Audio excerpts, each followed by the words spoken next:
Hello बच्चों, उम्मीद है आप बिल्कुल अच्छे होंगे, फिट फाट होंगे और अपने नीट कॉम्पिटिटिव एग्जामिनेशन की ज़बरदस्त तैयारी कर रहे होंगे।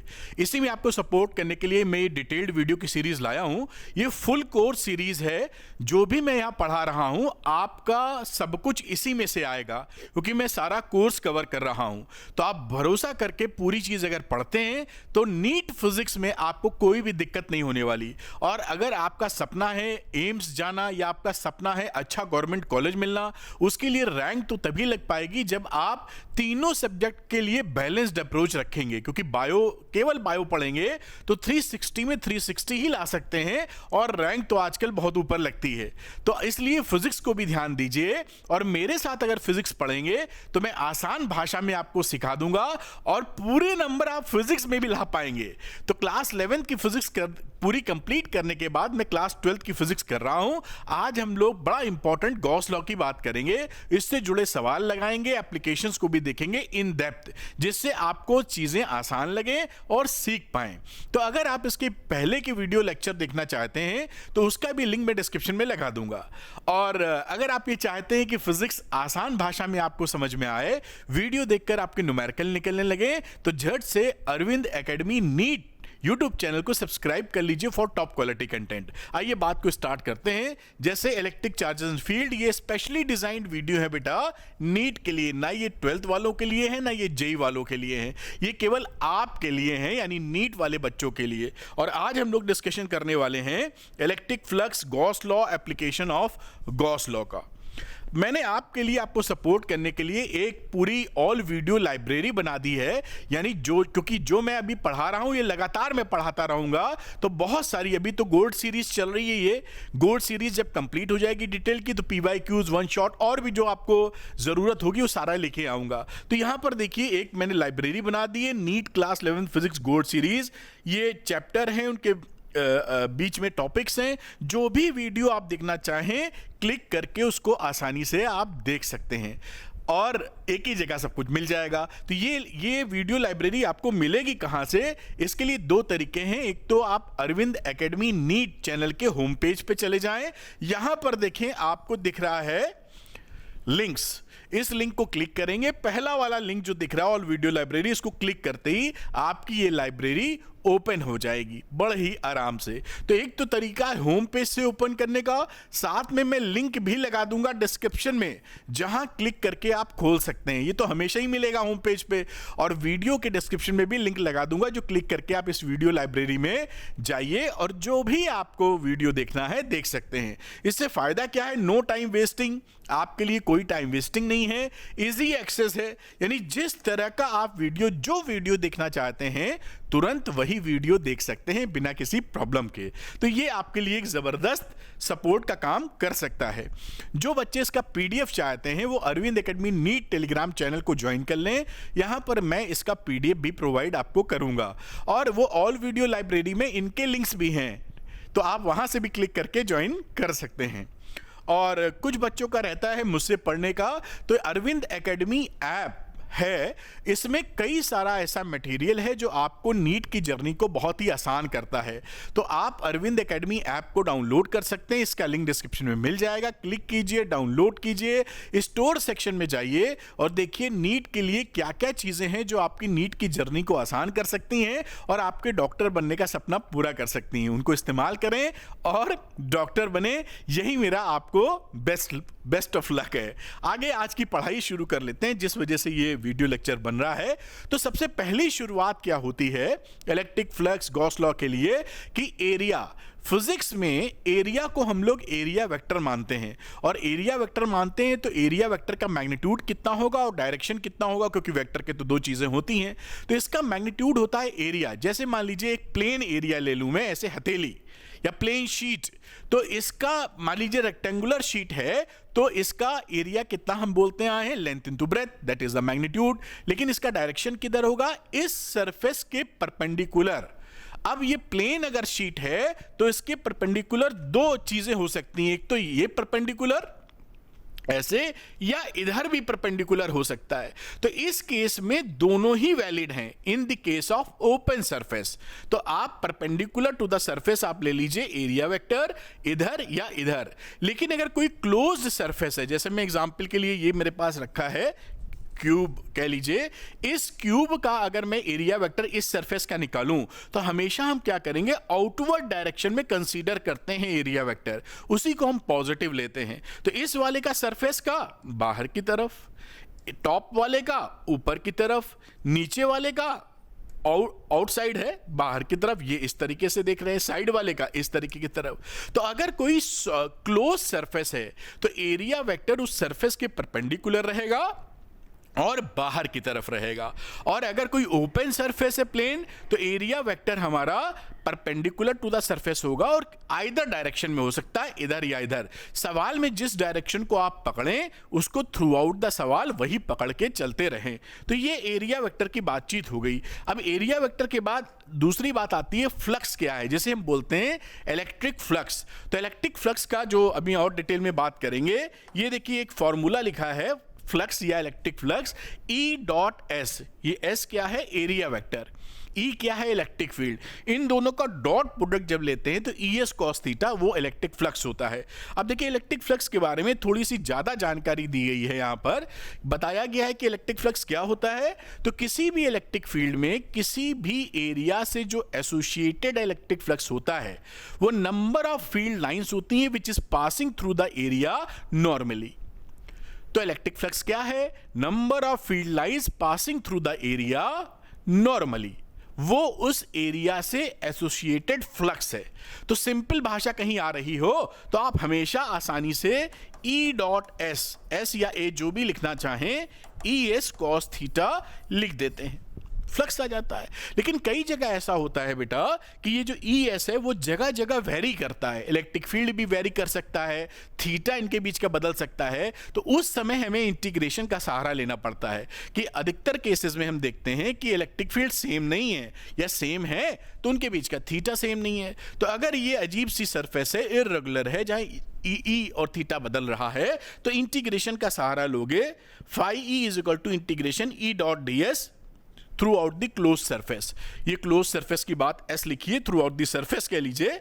तो क्लोज की जगह ये सरफेस की बात कर रहे हैं और ये सरफेस की बात, यहां क्लोज सरफेस की बात नहीं, थ्रू आउट सरफेस की बात है, क्योंकि सरफेस से एसोसिएटेड एरिया हमको चाहिए। तो ये फॉर्मूला तब लगा देंगे और थीटा हमारा एंगल होता है ई एंड एस के बीच, जो स्मॉलर एंगल होता है। इस तरह से इलेक्ट्रिक फ्लक्स की बात करते हैं। इलेक्ट्रिक फ्लक्स हमारा बेटा स्केलर क्वांटिटी होता है, ये वेक्टर क्वांटिटी नहीं है, स्केलर क्वांटिटी है। मैंने हाईलाइट भी किया है, देखिए कि electric flux is a scalar quantity having SI unit volt meter या Newton metre square per coulomb. और नॉर्मली क्या होता है कि जब किसी भी सरफेस से हमारा इलेक्ट्रिक फील्ड लाइन घुस रही होती हैं तो उसको हम निगेटिव फ्लक्स बोलते हैं, और जब निकल रही होती हैं तो उसको हम लोग पॉजिटिव फ्लक्स बोलते हैं। ये यहां पर मेंशन है।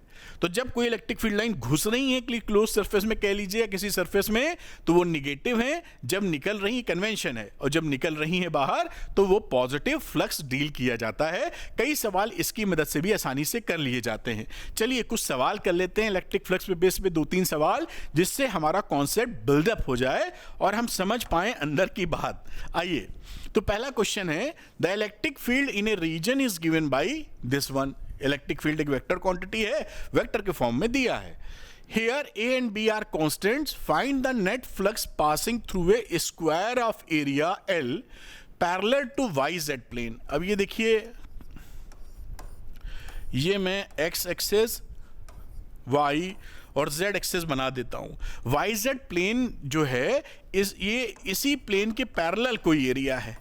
तो इसका देखिए एरिया वेक्टर किस डायरेक्शन में होगा, इसका एरिया वेक्टर इस डायरेक्शन में होगा x की, क्योंकि परपेंडिकुलर टू द सरफेस होता है। तो अगर मैं इसके एरिया वेक्टर को लिखूं, ये जो स्क्वायर है जिसकी साइड LL है, तो L स्क्वायर इसका मैग्नीट्यूड हो गया बेटा, और डायरेक्शन किधर हो गया, x पॉजिटिव x एक्सेस की तरफ, विच इज आई कैप। तो वेक्टर फॉर्म में इस एरिया वेक्टर को L स्क्वायर इंटू आई कैप आप लिख सकते हैं, और इलेक्ट्रिक फील्ड उन्होंने दिया हुआ है, ए आई कैप हैट, कई लोग कैप बोलते हैं, कई लोग हैट बोलते हैं, जे हैट या जे कैप। अब इसका हमें चाहिए phi E dot S A I cap B J cap dot product L square I cap. आप जानते हैं जब डॉट प्रोडक्ट लेते हैं तो आई इंटू आई वाला ही टर्म बचता है, आई डॉट जे शून्य हो जाता है क्योंकि उनके बीच का एंगल 90 होता है। तो यहां पर आ जाएगा कितना, ए एल स्क्वायर। ये आपका बेटा आंसर आ गया। तो इस तरह से इलेक्ट्रिक फ्लक्स जो एसोसिएटेड है इस कहानी के हिसाब से इतना हो जाएगा। मैं हटता हूं, इसको नोट कीजिए और सवाल करके मैं थोड़ा और आपको क्लैरिटी दूंगा। खैर आप इसको नोट कर पाए होंगे। नेक्स्ट क्वेश्चन की तरफ चलते हैं और यहां भी देखने की कोशिश करते हैं। A rectangular surface of side, ये L इंटू ब्रेथ दे रखा, कोई भी लेंथ ब्रेथ मान लीजिए, is placed inside a uniform electric field.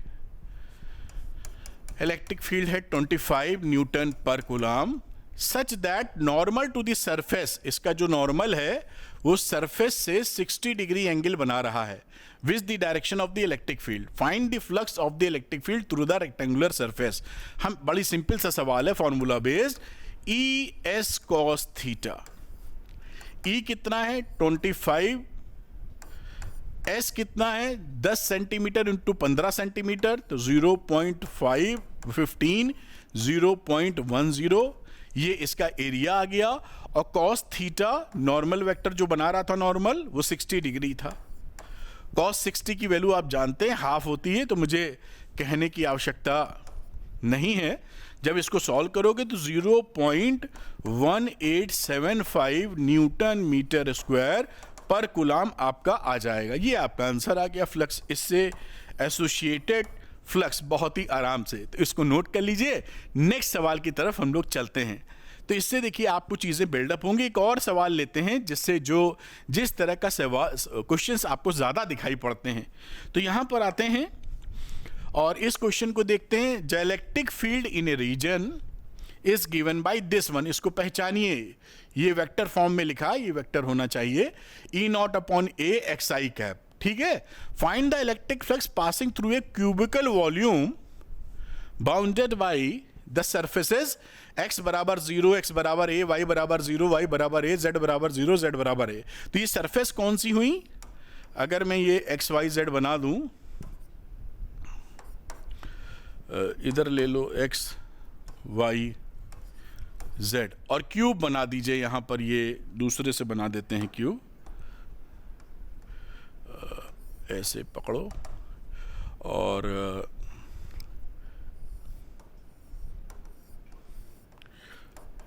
ये थोड़ा सा इसी से जाना चाहिए था।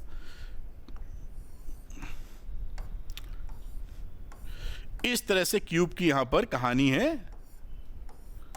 ये कहानी कैसे पता चलती है? देखिए x बराबर 0 का है तो x बराबर 0 क्या हो जाता है? ये YZ प्लेन, ये वाला प्लेन। तो एक प्लेन ये हो गया, फिर y बराबर 0 बोल रहे हैं, x बराबर a बोल रहे हैं, तो x बराबर a का मतलब ये साइड a है। This is a, this is a cube है और दिस इज ऑल्सो a। तो ये साइड अब x बराबर a, ये साइड हो गई। इसी तरीके से y बराबर 0 आपका ये xz प्लेन हो गया, y बराबर ये हो गया और z प्लेन नीचे वाला, z बराबर ये ऊपर वाला। तो इस तरह से क्यूब आपके सामने बना हुआ है। अब इलेक्ट्रिक फील्ड ध्यान से देखिएगा, अब अगली बात जो मैं कर रहा हूं, इलेक्ट्रिक फील्ड वेक्टर जो लिखा है वो लिखा है E naught upon a into x i cap. तो इस इलेक्ट्रिक फील्ड वेक्टर को हम पहचान पाए आई कैप से कि पॉजिटिव एक्स डायरेक्शन में, इस पॉजिटिव एक्स एक्सेस की तरफ इसका डायरेक्शन है। ठीक है साहब, तो मैं यहां डायरेक्शन बना देता हूं। इसका डायरेक्शन किधर है? पॉजिटिव एक्स की तरफ। मैं चलिए ऐसे बना रहा हूं आपको समझाने के लिए। ठीक, तो इसकी जो 4 सरफेस हैं क्यूब की, देखिए यहां पर ये जो क्यूब है इसकी 1 2 3 4, ये जो 4 सरफेस हैं, यहां पर तो इलेक्ट्रिक फील्ड ऐसे जा रहा है ना, और इसका एरिया वेक्टर ऊपर है, तो इलेक्ट्रिक फील्ड और एरिया वेक्टर में 90 डिग्री का एंगल है। ये देखिए यहां पर इलेक्ट्रिक फील्ड किस डायरेक्शन में है? इस डायरेक्शन में। और एरिया वेक्टर किधर है इसका? कोई सरफेस मान लीजिए ऊपर, दिस इज 90 डिग्री, तो आप जानते हैं ई डॉट एस जब लोगे तो ई एस कॉस 90 कितना आता है, 0। तो यहां का फ्लक्स 0 हो गया। इसी तरीके से नीचे वाले का भी 0 हो गया, साइड वाले का और पीछे वाले का, यानी 4 लोग जो हैं, 1 2 3 4, इससे कोई भी इलेक्ट्रिक फ्लक्स नहीं जा रहा है, केवल याला सरफेस भिड़ रहा है इलेक्ट्रिक फील्ड से, और ये याला सरफेस भिड़ रहा है लेफ्ट राइट। तो मैं, आप समझ गए होंगे इस बात को, मैं इसको लेफ्ट राइट कर देता हूं, कलर को बदलूंगा। इस वाले फेस को मैं राइट बोल रहा हूं और इस वाले फेस को मैं लेफ्ट बोल रहा हूं। इसका एरिया वेक्टर इधर और इसका एरिया वेक्टर इधर, ऐसा लिख देता हूं, इसको एस राइट लिख देता हूं। ठीक, अब इस पॉइंट पर देखिए ये x बराबर 0 है, ओरिजिन पर है ना, तो ओरिजिन पर इलेक्ट्रिक फील्ड कितना होगा, तो ओरिजिन पर इलेक्ट्रिक फील्ड हो जाएगा 0। क्यों? क्योंकि x की जगह आप 0 पुट कर देंगे, ये x लिखा है ना, तो ये वैल्यू क्या हो गई, 0। कहां पर, एट ओरिजिन। तो अगर ओरिजिन पर हमारा इलेक्ट्रिक फील्ड बेटा 0 आ गया है, तो यहां पर तो इलेक्ट्रिक फील्ड है ही नहीं, तो इससे जाने वाला फ्लक्स कितना है, 0, क्योंकि इलेक्ट्रिक फील्ड ही नहीं है, तो ई डॉट एस करके निकलेगा क्या, कुछ नहीं, ये तो 0 ही आएगा। तो ये फ्लक्स भी खत्म हो गया, केवल ये फ्लक्स बचा हमारे पास, राइट सरफेस वाला। एरिया वेक्टर और इलेक्ट्रिक फील्ड में एंगल कितना है यहां पर, थीटा 0 डिग्री। तो टोटल फ्लक्स क्या रहा, राइट वाला ई S cos theta, electric field कितना रहा, ई नॉट ए, और एक्स की जगह आपने डाला ये ए, ये तो आपका आया इलेक्ट्रिक फील्ड, और एरिया वेक्टर कितना आया, ए इंटू ए स्क्वायर, और कॉस 0 डिग्री। तो इस ए से ए कट गया, इसकी वैल्यू आ गई ई नॉट ए स्क्वायर, ये आपका आंसर आया। तो यहां पर जो कॉन्सेप्ट लगा है वो आपकी समझ में आना चाहिए, उम्मीद है आपने पकड़ लिया होगा। और भी सवाल जो बनेंगे वो भी करेंगे, तो उसको आप नोट कर सकते हैं ध्यानपूर्वक कि कहां से फ्लक्स पॉसिबल था, कहां से फ्लक्स 0 हो रहा था। तो मैं हटता हूं, इसको नोट कर लीजिए, अगले सवाल की बात हम लोग करेंगे। चलिए नेक्स्ट क्वेश्चन पर आते हैं, पॉज करके नोट करें जिससे ज्यादा बेहतर अंडरस्टैंडिंग आपकी हो पाए। अगले सवाल की तरफ आते हैं बेटा। लिखा है cylinder is placed in a uniform electric field E with axis parallel to the field.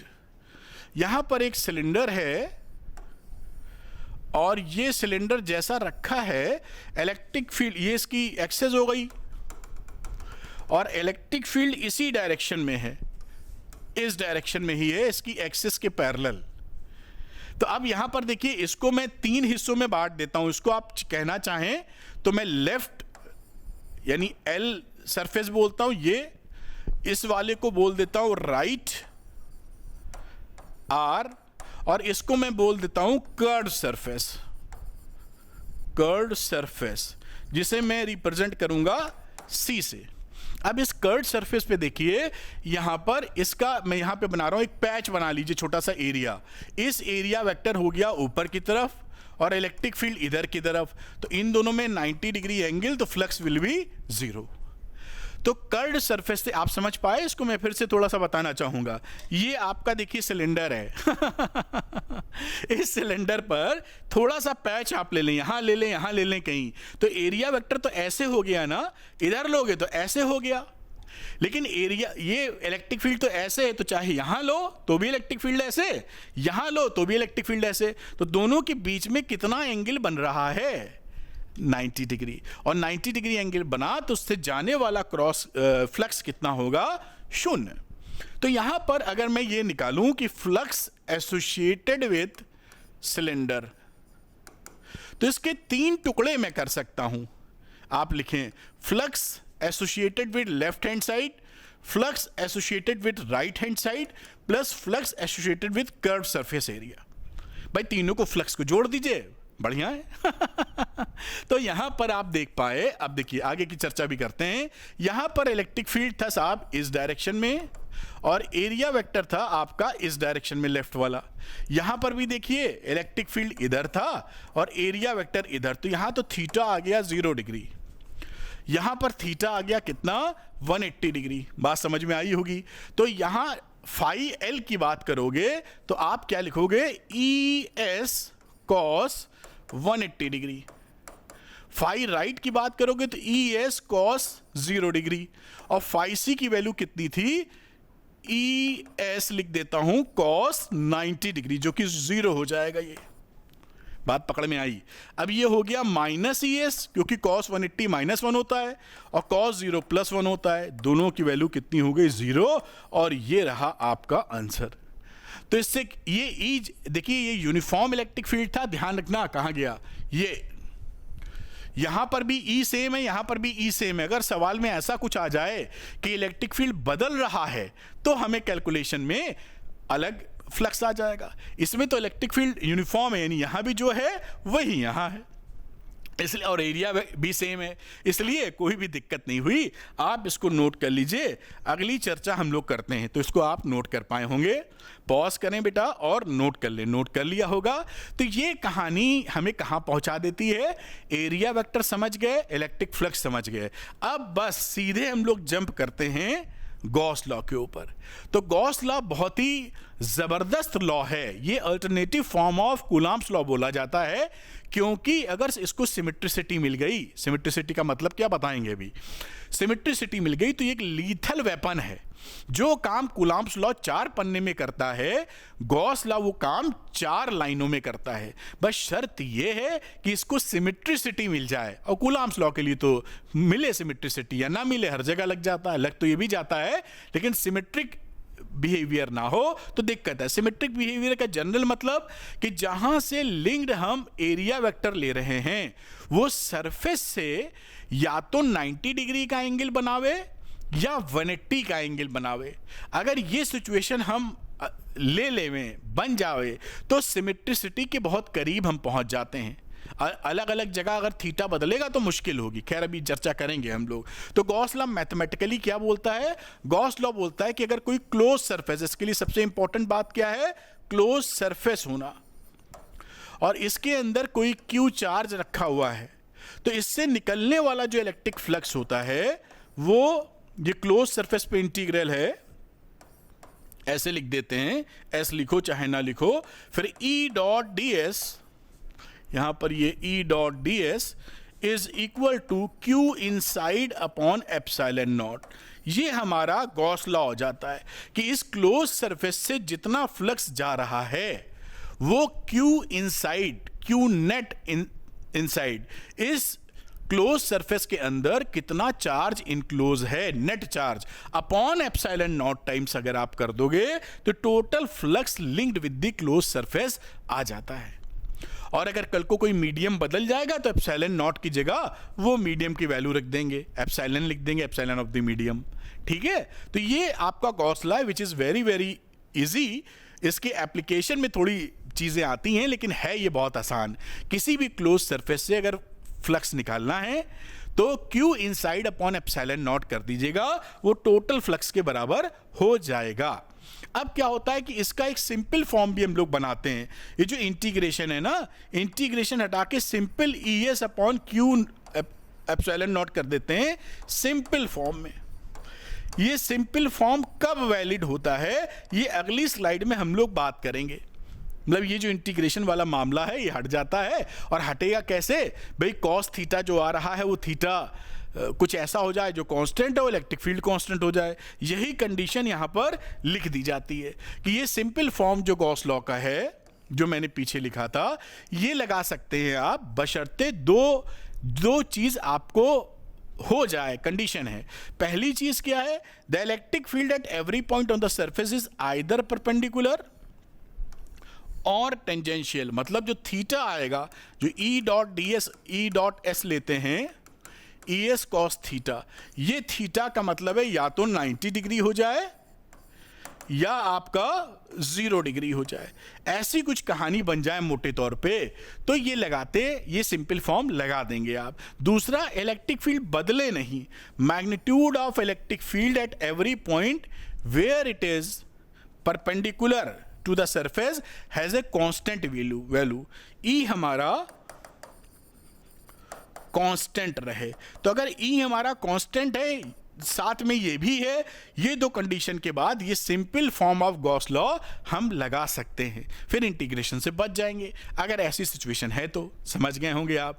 अब गॉस लॉ को लेके कुछ इंपॉर्टेंट पॉइंट्स होते हैं जो हमें ध्यान में रखने चाहिए, उसका भी डिस्कशन करेंगे क्योंकि हम लोग बिल्कुल अच्छे से पढ़ रहे हैं। तो पहला पॉइंट देखते हैं, देखिए व्हाइट कलर ले लेते हैं। Gauss law is true for any close surface. Any close का मतलब है कोई रेगुलर फिगर नहीं चाहिए कि क्यूब हो, क्यूबॉइड हो, स्फेयर हो, अगड़म बगड़म कोई पत्थर जैसा भी क्लोज सरफेस है टेढ़ा मेढ़ा तो भी इसके लिए वैलिड है। तो Gauss law is valid for any close surface, ठीक है। दूसरी, the term Q on the right side of the Gauss law includes the sum of all the charges inside the close surface. तो अगर यहां पर हमारे कोई चार्ज यहां पे +2 कूलम -3 कूलम है तो टोटल क्यू इनसाइड जो लोगे वो +2 -3 यानी -1 कूलम लेके चलेंगे आप। तो आप क्यू इनसाइड नेट चार्ज पकड़ते हैं जो इस क्लोज सरफेस के अंदर है, ठीक है। दूसरी बात, in this situation where the surface is so taken that there are some charges inside and some outside. देखिए यहां पर क्या है, मान लीजिए ऐसी कोई क्लोज सरफेस आपने लिया है जो Q1 Q2 अंदर है और एक Q3 चार्ज बाहर है। यहां पर जो इलेक्ट्रिक फील्ड आता है ना, यही लिखा है कि ये देखिए ये जो E.ds लिखा होता है, E.se कर देता हूं ds की जगह अभी तो, और Q inside upon epsilon naught. ये जो इलेक्ट्रिक फील्ड होता है ये तीनों चार्ज मिलके बनाते हैं। ध्यान रखिएगा, जो electric field left hand side पे दिखाया गया है ये इलेक्ट्रिक फील्ड पैदा करने की, बनाने की जिम्मेदारी सभी चार्जेस की है, जो इनसाइड हैं या जो आउटसाइड भी हैं। लेकिन जो चार्ज यहां रहते हैं right hand side, Q in IN लिखा हुआ है, ये केवल वही चार्ज लेते हैं जो इनक्लोज्ड इन दी क्लोज सरफेस हैं। दो बातों की बात मैंने कर ली, आप समझ गए होंगे। इलेक्ट्रिक फील्ड के लिए सभी चार्जेस रिस्पॉन्सिबल हैं, अंदर हो चाहे बाहर हो, और Q इनसाइड की जब बात करेंगे तो जो चार्ज क्लोज सरफेस के अंदर है वही रिस्पॉन्सिबल हैं। तो इस बात को जरूर पकड़िएगा, ध्यान रखिएगा आप। उम्मीद है बातों को अच्छे से सीख गए होंगे। अब जो गॉसियन सरफेस लेते हैं, अगर डिस्क्रीट चार्जेस हैं, मतलब कहीं पर ऐसा लिखा हुआ है जैसे Q1 Q2 और यहां पर Q3, तो आप क्लोज सरफेस इस चार्ज के ऊपर से नहीं लीजिएगा, क्योंकि चार्ज के ऊपर इलेक्ट्रिक फील्ड ठीक से डिफाइन नहीं होता, इन्फिनिटी हो जाता है। तो इलेक्ट्रिक फील्ड चार्ज के ऊपर डिफाइन नहीं होता, तो हमें नहीं लेनी है क्लोज सरफेस। जो क्लोज सरफेस लेते हैं उसी को हम बोलते हैं गॉसियन सरफेस। वो इमेजिनरी भी हो सकती है, रियल भी हो सकती है, हाइपोथेटिकल भी मान सकते हैं, कोई परेशानी नहीं, लेकिन वो चार्ज के ऊपर से नहीं जानी चाहिए। लेकिन अगर कॉन्टिन्यूअस चार्ज डिस्ट्रीब्यूशन है, मान लीजिए कोई आपने एक स्फीयर लिखा है इंसुलेटेड जिसमें चार्ज भरा हुआ है, तो इसके अंदर जो आप सरफेस लेंगे वो ले सकते हैं अंदर, ये गॉसियन सरफेस आप ले सकते हैं, इसमें दिक्कत नहीं है। बात समझ में आ रही होगी जो बता रहा हूं। और अगर ये डिस्क्रीट है तो ऐसी सिचुएशन आप नहीं लेंगे जो चार्ज के ऊपर से आप गॉसियन सरफेस बना दें। Gauss law is often useful towards a much easier calculation. जैसे मैंने आपको बताया, अगर हमारे पास सिमेट्रिसिटी मिल जाए, सिमेट्रिसिटी का मतलब ही है कि ये सिमेट्रिसिटी कैसे अचीव करते हैं हम लोग, गॉसियन सरफेस हम लोग क्लेवरनेस के साथ लेते हैं, चालाकी से लेते हैं कि सिमेट्रिसिटी मिल जाए। और सिमेट्रिसिटी मिलने का मतलब क्या है कि इलेक्ट्रिक फील्ड और एरिया वेक्टर के बीच में या तो थीटा 90 मिल जाए या थीटा आपका 0 मिल जाए, मतलब सेम रहे, थीटा बदले ना। ऐसी सिचुएशन अचीव करते ही हम सिमेट्रिसिटी के काफी क्लोज होते हैं और हैंडल कर लेते हैं उस चीज को। तो हमेशा ये हम ढूंढते हैं कि कहां थीटा 90 है एक सब जगह और कहां थीटा हमारा 0 मिल रहा है हर जगह के लिए। खैर, और गॉसियन सरफेस जो होती है, गॉस लॉ जो होता है, वो इनवर्स स्क्वायर लॉ को फॉलो करता है। अगर आप गॉस लॉ से डिपार्चर लेते हैं, गॉस लॉ नहीं मानते हैं, तो इसका सीधा मतलब है कि इनवर्स स्क्वायर लॉ से आप दूर जा रहे हैं। तो Gauss law inverse square law को फॉलो करता है। ये पॉइंट भी काफी महत्वपूर्ण है, आपके एमसीक्यू में कई बार आ चुका है। खैर, आगे की चर्चा को बढ़ाते हुए कुछ केसेस ले लेते हैं। जैसे यहां पर लिखा हुआ है कि स्पेशल केस, कोई क्लोज सरफेस है, 3 तरह के चार्ज हैं, क्यू इनसाइड जब आप लेने जाएंगे तो इन तीनों चार्जेस को जोड़ देंगे, नेट चार्ज की बात करेंगे। जो क्यू इनसाइड लिखते हैं ना, वो बेसिकली क्यू इनसाइड भी होता है क्लोज सरफेस के, और नेट चार्ज भी होता है।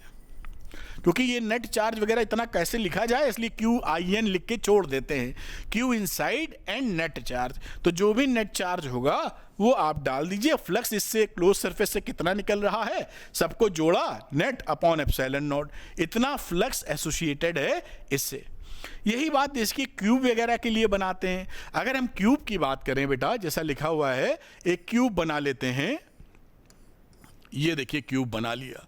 अगर आपसे पूछा जाए कि इसके सेंटर पे कोई चार्ज रखा है क्यू, तो टोटल फ्लक्स इससे कितना जा रहा है, क्यू अपॉन एप्सिलॉन नॉट। अगर हम ये पूछें कि किसी एक सरफेस से बताओ कितना जा रहा है, यहां से, इस सरफेस से, तो क्योंकि ये सेंटर पर है, इसके सिमेट्रिसिटी है, इसलिए हर फेस से 6 से डिवाइड कर दीजिए। क्योंकि इसके कितने फेस हैं, 6। एक क्यूब के, जैसे कमरे में बैठे मान लीजिए क्यूबिकल है, तो 6 फेस होते हैं, सीलिंग, बॉटम, फ्लोर 2 और 4 दीवारें 6। तो 6 फेस, और ये सेंटर पर है तो सिमेट्रिसिटी है, 6 से डिवाइड कर दीजिए। यानी हर फेस से कितना फ्लक्स लिंक्ड है, Q अपॉन 6 एप्सिलॉन नॉट। बड़ी अच्छी बात। अब ये बात करते हैं कि कहीं अगर हमें फ्लक्स निकालना हो किसी ओपन सरफेस से भी, तो हम कैसे निकालते हैं। हम कोशिश करते हैं कि चार्ज को सेंटर पे ले लें और एक क्लोज सरफेस बना दें। क्लोज सरफेस का अगर सिमेट्री है, आधा ले रहे हैं, तो टोटल से जा रहा है फ्लक्स 5, तो आधे से जाएगा 5/2। जैसे कि समझाने के लिए मान लीजिए एक हेमीस्फेयर लिया हुआ है, ये हेमीस्फेयर है और यहां पे आपने चार्ज रख दिया Q। आप कह रहे हैं इस हेमीस्फेयर से कितना फ्लक्स पास हो रहा है, तो आप इमेजिन करिए कि ये पूरा स्फेयर है, ऐसे बना लीजिए। अब पूरे स्फेयर से कितना फ्लक्स जाएगा बेटा, 5 अपॉन एप्सिलॉन नॉट। तो इस आधे से, क्योंकि सेंटर पर है, तो इस आधे से कितना जाएगा, फ्लक्स रिक्वायर्ड लिख देता हूं, ये हो जाएगा Q upon 2 epsilon not due to symmetry. तो हम कोशिश यही करते हैं कि सिमेट्री फॉर्मेशन करके हम चीज़ों को सरल कर लें। जहां तक सिमेट्री बनेगी हमारा काम आसान हो जाएगा। तो पूरे के लिए Q अपॉन एप्सिलॉन नॉट, आधे के लिए आधे से 2 से हमने इसको डिवाइड मार दिया। यही बात यहां पर देखिए लिखी हुई है। पूरा स्फेयर पकड़ा, Q upon epsilon not total sphere से था, और हेमीस्फेयर से बात की जाए, इसका आधा, जैसा मैंने आपको समझाया, आधा कर दीजिए। यही कुछ केसेस आपके बनाए जाते हैं जब हम लोग किसी क्यूब के एक सरफेस की बात करते हैं। जैसे ये देखिए एक स्क्वायर सरफेस है, इससे a/2 ऊपर एक चार्ज Q रखा है, आप देख रहे हैं। इससे जाने वाला फ्लक्स पूछने की बताइए कितना है, तो हम क्या करेंगे ना, इसी स्क्वायर से क्यूब बना लेंगे इसके चारों तरफ। ये देखिए भाई, ये जो सरफेस है ये तो a² ही है, इससे ये ऊपर कितना है, a/2। तो ये सिचुएशन तो बनी हुई है और हमने क्यूब बना लिया और ये क्यूब के सेंटर पे हो गए। क्यूब का ये जो a है, ये सब a लिया है हमने, तभी तो सेंटर पे आएगा ना a/2 होते हुए। अब टोटल क्यूब से जितना फ्लक्स पास हो रहा है वो होता है, टोटल लिख दूं तो Q अपॉन एप्सिलॉन नॉट। एक सरफेस से कितना होगा, 6 से डिवाइड कर दीजिए। तो ये देखिए लिखा है 6 से डिवाइड कर देंगे। एक फेस से Q अपॉन 6 एप्सिलॉन नॉट। बात समझ में आई होगी, क्योंकि ये सेंटर पे है, सिमेट्री है। अगर सिमेट्री ना होती तो कुछ कहानी अलग हो जाती है ना। अब इसी तरह यही बात आगे बढ़ाई जाती है। देखिए यहां पर कि अगर in case of A close symmetrical body with charge Q at its centre, dielectric flux link with each half, वो उसका आधा हो जाएगा। सिमेट्री है, 4 सेंटर पे रखा है, टोटल से 5 है, तो आधे से कितना होगा, 5/2। और अगर इसी तरीके से n आइडेंटिकल फेसेस हैं तो फाई अपॉन एन यानी Q upon N E epsilon naught, बात खत्म। तो ये फ्लक्स निकालने का मेथड है, जहां सिमेट्रिसिटी आसानी से मिल जाए वहां हम निकाल लिया करेंगे। चलिए कुछ क्वेश्चंस करते हैं जिससे थोड़ा हमारा आइडिया और बेहतर हो जाए। A uniformly charge conducting sphere of 2.54 metre diameter, तो चलिए अभी देखते हैं। Has a surface charge density sigma दे रखा है 80 microcoulomb per metre square. Find the charge on the sphere. अब देखिए चार्ज ऑन दी, हम जानते हैं सरफेस चार्ज डेंसिटी कितनी होती है, total charge upon surface area, ये सरफेस चार्ज डेंसिटी होती है। अगर हम ये पहला वाला ले लो, क्यू निकालना चाहें तो 4 pi r square into sigma कर सकते हैं। 4 लिखिए, पाई को 22/7 लिखिए, रेडियस ले लीजिए, ये रेडियस हो गई, ये 2.4 मीटर है, तो आप इसको ले सकते हैं 1.2 मीटर का स्क्वायर, और 80 माइक्रोकूलम की यहां पर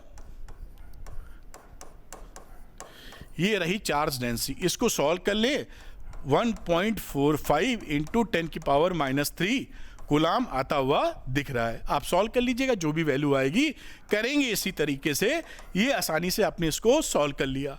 अब दूसरी चीज देखते हैं बेटा, second question part, what is the total electric flux leaving the surface of the sphere. तो फ्लक्स की वैल्यू क्या हो जाती है, Q inside upon epsilon naught.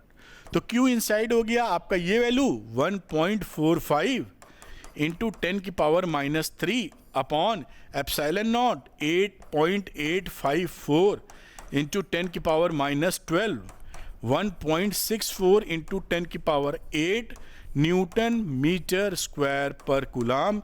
ये आपका इसका आंसर आ गया बेटा, बहुत ही आसानी से, कि भाई कितना फ्लक्स इससे पास हो रहा है। तो इसको आप नोट कर लीजिए, अगले क्वेश्चन को हम लोग करते हैं, इंटरेस्टिंग है वो। तो चलिए नेक्स्ट क्वेश्चन देखते हैं, पॉज करके आप नोट कर पाए होंगे।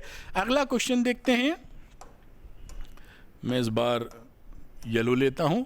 ए point charge q is placed at the centre of the cube. ये देखिए क्यूब है, और इस क्यूब के सेंटर पर, मैं इसके सेंटर पर चार्ज क्यू रख देता हूं। ये साहब a/2 ले लीजिए, इसको a, इसको a, इसको a, सेंटर पे लगने लगा। आप इस situation with all the faces of the cube, what is the flux linked.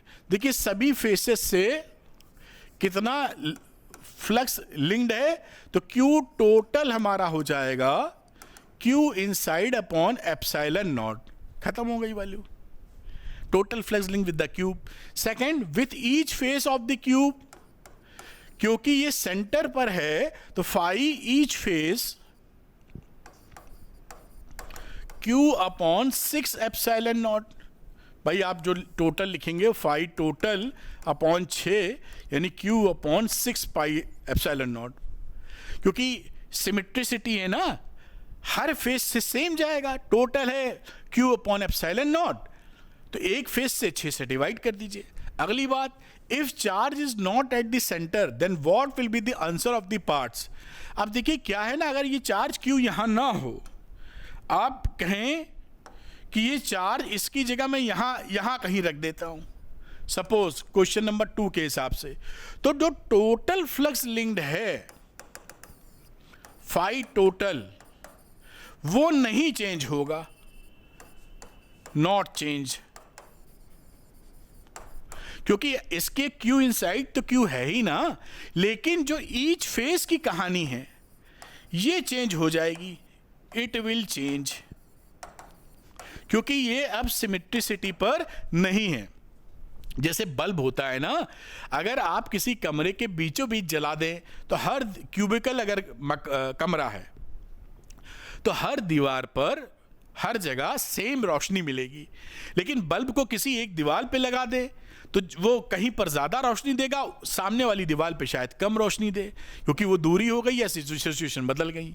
आप समझ पा रहे होंगे। इसी तरीके से इसको सोच लीजिए आप, कि जहां अगर हमने इसको सेंटर से हटाया, सब दीवारों पर सेम फ्लक्स नहीं जाएगा, अलग अलग जाएगा। हाँ, टोटल रोशनी तो वही है कमरे के अंदर जब है तो, चाहे वो सेंटर हो, चाहे किसी दीवार पे हो, चाहे आप सीलिंग पे लगाओ, चाहे बॉटम पे लगाओ, फ्लोर पे लगाओ, रोशनी तो उसी के अंदर है।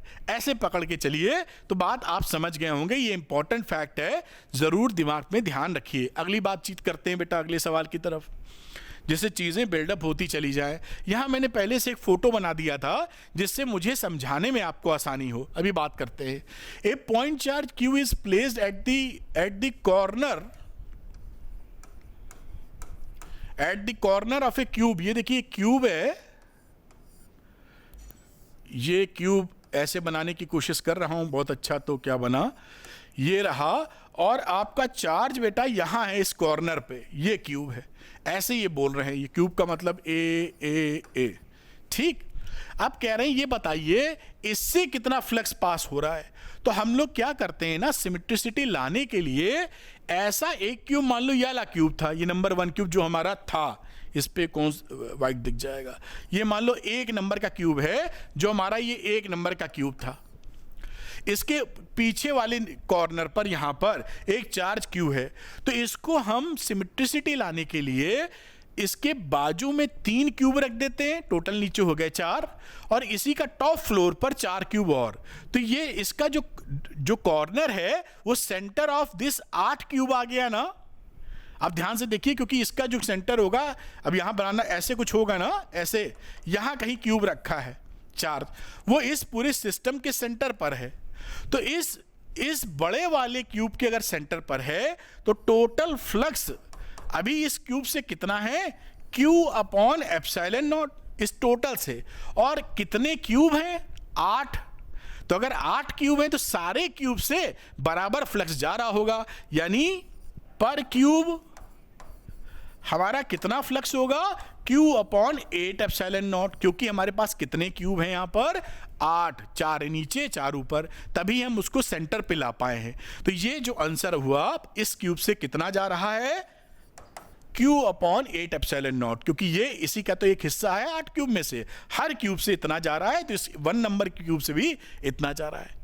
बड़ी आसानी से इसको निकाल सकते हैं, लेकिन समझ में आए इसलिए मैंने इस फोटोग्राफ का सहारा लिया था। खैर, आप इसको नोट कर लीजिए। और भी 1-2 इंटरेस्टिंग सवाल करते हैं जिससे स्ट्रॉन्ग सिचुएशन या कॉन्सेप्ट बिल्डअप हो जाए। आइए नेक्स्ट क्वेश्चन, वो भी काफ़ी अच्छा है। आगे भी 2-3 बहुत ज़बरदस्त सवाल हैं जो आपके कॉन्सेप्ट को मस्त कर देंगे। खैर, यहां बात करें, hemispherical body of radius R is placed in uniform electric field E. ये कुछ एक बॉडी है हेमीस्फेरिकल, एक इलेक्ट्रिक फील्ड की सिचुएशन में रख रहे हैं। और इलेक्ट्रिक फील्ड कैसा है, what is the flux link with the curve surface if the field is parallel to the base. ये बेस देखिए आपको दिखाई पड़ रहा है। इस इलेक्ट्रिक फील्ड की सिचुएशन ऐसे है, पहली सिचुएशन में ये इलेक्ट्रिक फील्ड हो गई, बाकी चीजें आप जान ही रहे हैं। अब यहां पर अगर मैं निकालूं कि what is the flux link the curved surface की बात कर रहे हैं, तो कर्व्ड सरफेस में देखिए इसके 2 हिस्से ले लेते हैं। एक तो ये लीजिए, ये हो गई कर्व्ड सरफेस, और ये इसका हो गया प्लेन सरफेस। प्लेन सरफेस लिख देते हैं या P लिख देते हैं प्लेन सरफेस के लिए, शॉर्ट फॉर्म समझ में आएगा। इस प्लेन सरफेस का एरिया वेक्टर देखिए किधर है, इधर एरिया वेक्टर है, और इलेक्ट्रिक फील्ड इधर जा रहा है, दिस इज इलेक्ट्रिक फील्ड। तो इसमें कितना एंगल बन गया, 90 डिग्री। तो हमारा ये प्लेन वाले से जो फ्लक्स होगा वो कितना हो जाएगा, 0, क्योंकि cos 90 0 होता है। अब देखिए क्या कर रहे हैं, इससे डालने वाला टोटल फ्लक्स, इस फ्लक्स को मैं लिख सकता हूं flux associated with curved surface, flux associated with plane surface. बढ़िया। QT की बात करूं तो QT का मतलब होता है Q inside upon epsilon not. इसके अंदर कोई चार्ज है, इसके अंदर कोई चार्ज नहीं है, तो इसका मतलब क्या हो गया, 0 अपॉन एप्सिलॉन नॉट, यानी 0। यानी टोटल फ्लक्स इससे कितना जा रहा है, 0। तो टोटल फ्लक्स अगर 0 है तो यहां पर देखिए कर्व्ड सरफेस से जाने वाला फ्लक्स, और हम यहां पर देख रहे हैं कि प्लेन सरफेस से जाने वाला फ्लक्स कितना है, 0 इज इक्वल टू 0। तो कर्व्ड सरफेस से कितना जा रहा है फ्लक्स, आंसर इज 0। देखिए कितना आसानी से आ गया, बस हमने तोड़कर लॉजिक लगा दिया। क्योंकि इस टोटल से जाने वाला फ्लक्स कितना था, शून्य। क्यों? क्योंकि इसके अंदर कोई भी चार्ज नहीं था और ये हमारा क्या था, E. This is E is uniform. अगर ये यूनिफॉर्म नहीं होता तो जाने वाला कुछ फ्लक्स निकलता इस सिचुएशन में भी, लेकिन यहां पर ऐसा नहीं है, बात खत्म हो जाती है। नंबर 2 सिचुएशन पर आते हैं हम लोग, जहां पर ये कह रहे हैं परपेंडिकुलर टू द बेस। तो मैंने ऐसे ही ले लिया इसका हिसाब किताब, और इस प्लेन के परपेंडिकुलर हमारा इलेक्ट्रिक फील्ड है। अब ये था हमारा प्लेन सरफेस, ये था हमारा कर्व सरफेस। यहां पर एरिया वेक्टर भी ऐसा ही है, देखिए। तो थीटा कितना हो जाएगा, 0 डिग्री। और इसका, इस एरिया का अगर मैं रेडियस ले लूं, देखिए इस प्लेन सरफेस की बात करूं तो फ्लैट आ जाएगा पाई आर स्क्वायर इसका एरिया। अभी हम लोग निकाल लेंगे। अब यहां पर वही बात लिखते हैं, total flux curve surface plus plane surface बराबर वही Q inside upon epsilon naught, that is 0। लेकिन क्यूसी, ये क्यूपी 0 नहीं है इस बार, ये है ई एस कॉस थीटा। तो phi C plus electric field हो गया ई, सरफेस एरिया हो गया 4 पाई आर स्क्वायर। आप इस बात को पकड़ पा रहे हैं। और थीटा कितना है, 0। अब इससे वैल्यू क्या रही हमारी, phi curve area, curve surface minus 4 pi r square into E. ये आपका आंसर आ गया। देखिए ध्यान से, तो ये दोनों में देखिए, ध्यान से देखिएगा और फर्क समझने की कोशिश कीजिएगा, तभी मजा आएगा। मैं हटता हूं, पॉज करें, नोट करें, फिर आगे की चर्चा करेंगे हम लोग। तो इन दोनों का फर्क समझिएगा, ये वैल्यू कैसे आ रही है, ये वैल्यू कैसे 0 आ रही है, जिससे आपको काफी बेहतर आइडिया मिलता चला जाएगा। पॉज करिए, नोट कीजिए और थोड़ी सी जानकारी दिमाग में डालिए। नोट्स बना लेंगे तो चली जाएगी। अगली बातचीत करते हैं हम लोग। अगला जो प्रश्न है वो है, अब आता है एप्लीकेशन ऑफ गॉस लॉ। तो एप्लीकेशन ऑफ गॉस लॉ के लिए हम लोग सिमेट्रिसिटी ढूंढने का प्रयास करते हैं। एक तो clever choice of Gaussian surface एक मेजर चीज होती है कि गॉसियन सरफेस कैसे चूज कर रहे हैं। चूज करने के पीछे हमारा उद्देश्य होता है कि थीटा को या तो 90 कर दें अधिकतर जगह, या थीटा को 0 कर दें अधिकतर जगह। ये इसके लिए कौन कौन सी नॉर्मल सरफेस लेते हैं, या तो स्फेरिकल लेते हैं नॉर्मली, या सिलिंड्रिकल लेते हैं, या क्यूबॉइड लेते हैं। हमारे कोर्स के अनुसार इसी 3 में हम लोग कहानी कर लेते हैं। तो ये एप्लीकेशन हम देखेंगे जहां भी सिमेट्री मिल जाएगी। गॉस लॉ हमारे लिए सिमेट्रिकल कंडीशन में लीथल वेपन बन जाता है, कहानी सेट हो जाती है। खैर चलते हैं, पहला एप्लीकेशन देखते हैं हम लोग। ये पहला एप्लीकेशन है, देखिए, electric field due to an infinitely long straight uniformly charge wire. एक इनफाइनाइटली लॉन्ग चार्ज वायर है, उससे इलेक्ट्रिक फील्ड कितना बन रहा है ये निकालने की बात ये कर रहे हैं। अभी मैं इसको निकाल के आपको दिखा देता हूं।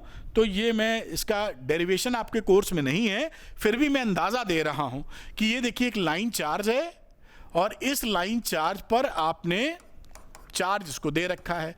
इसकी linear charge density lambda, linear charge density, linear charge density का मतलब होता है charge per unit length, charge per unit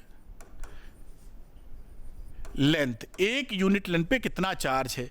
अब यहां पर हम इसके इलेक्ट्रिक फील्ड निकालने के लिए, मान लीजिए इस पॉइंट पर हमको इलेक्ट्रिक फील्ड चाहिए जो कि इससे r डिस्टेंस दूर है। हम क्या करते हैं, एक सिलेंडर लेते हैं जो इससे पास हो रहा हो, सिमेट्रिकल सिलेंडर। तो यहां से एक हमने ऐसे बना दिया सिलेंडर, इस पॉइंट को यहां पहुंचाओ, नहीं तो ऐसे यहां निकाल रहे हैं इलेक्ट्रिक फील्ड। ऐसे हमने सिलेंडर बना लिया।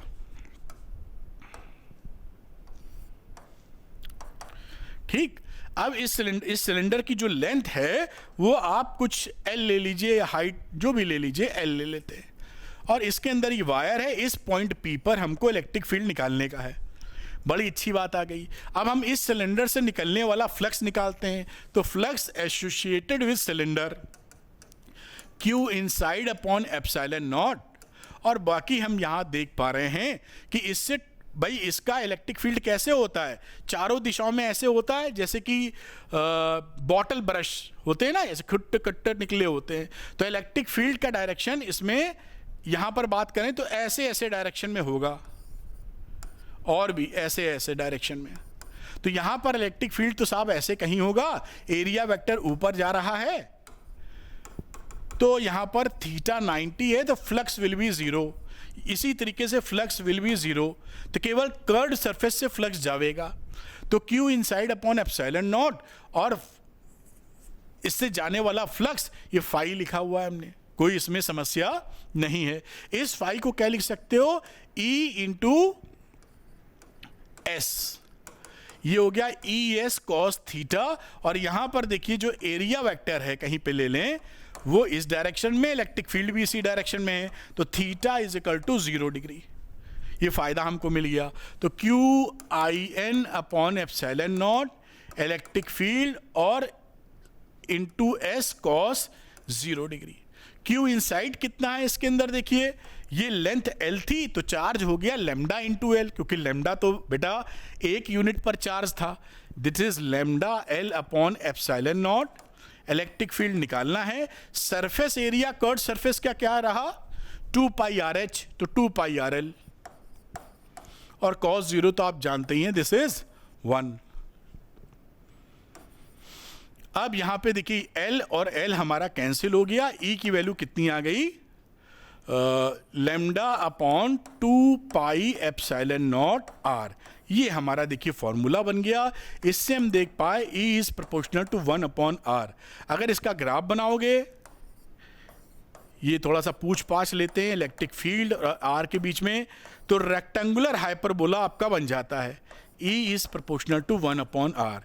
ये क्या है, रेक्टेंगुलर हाइपर बोला।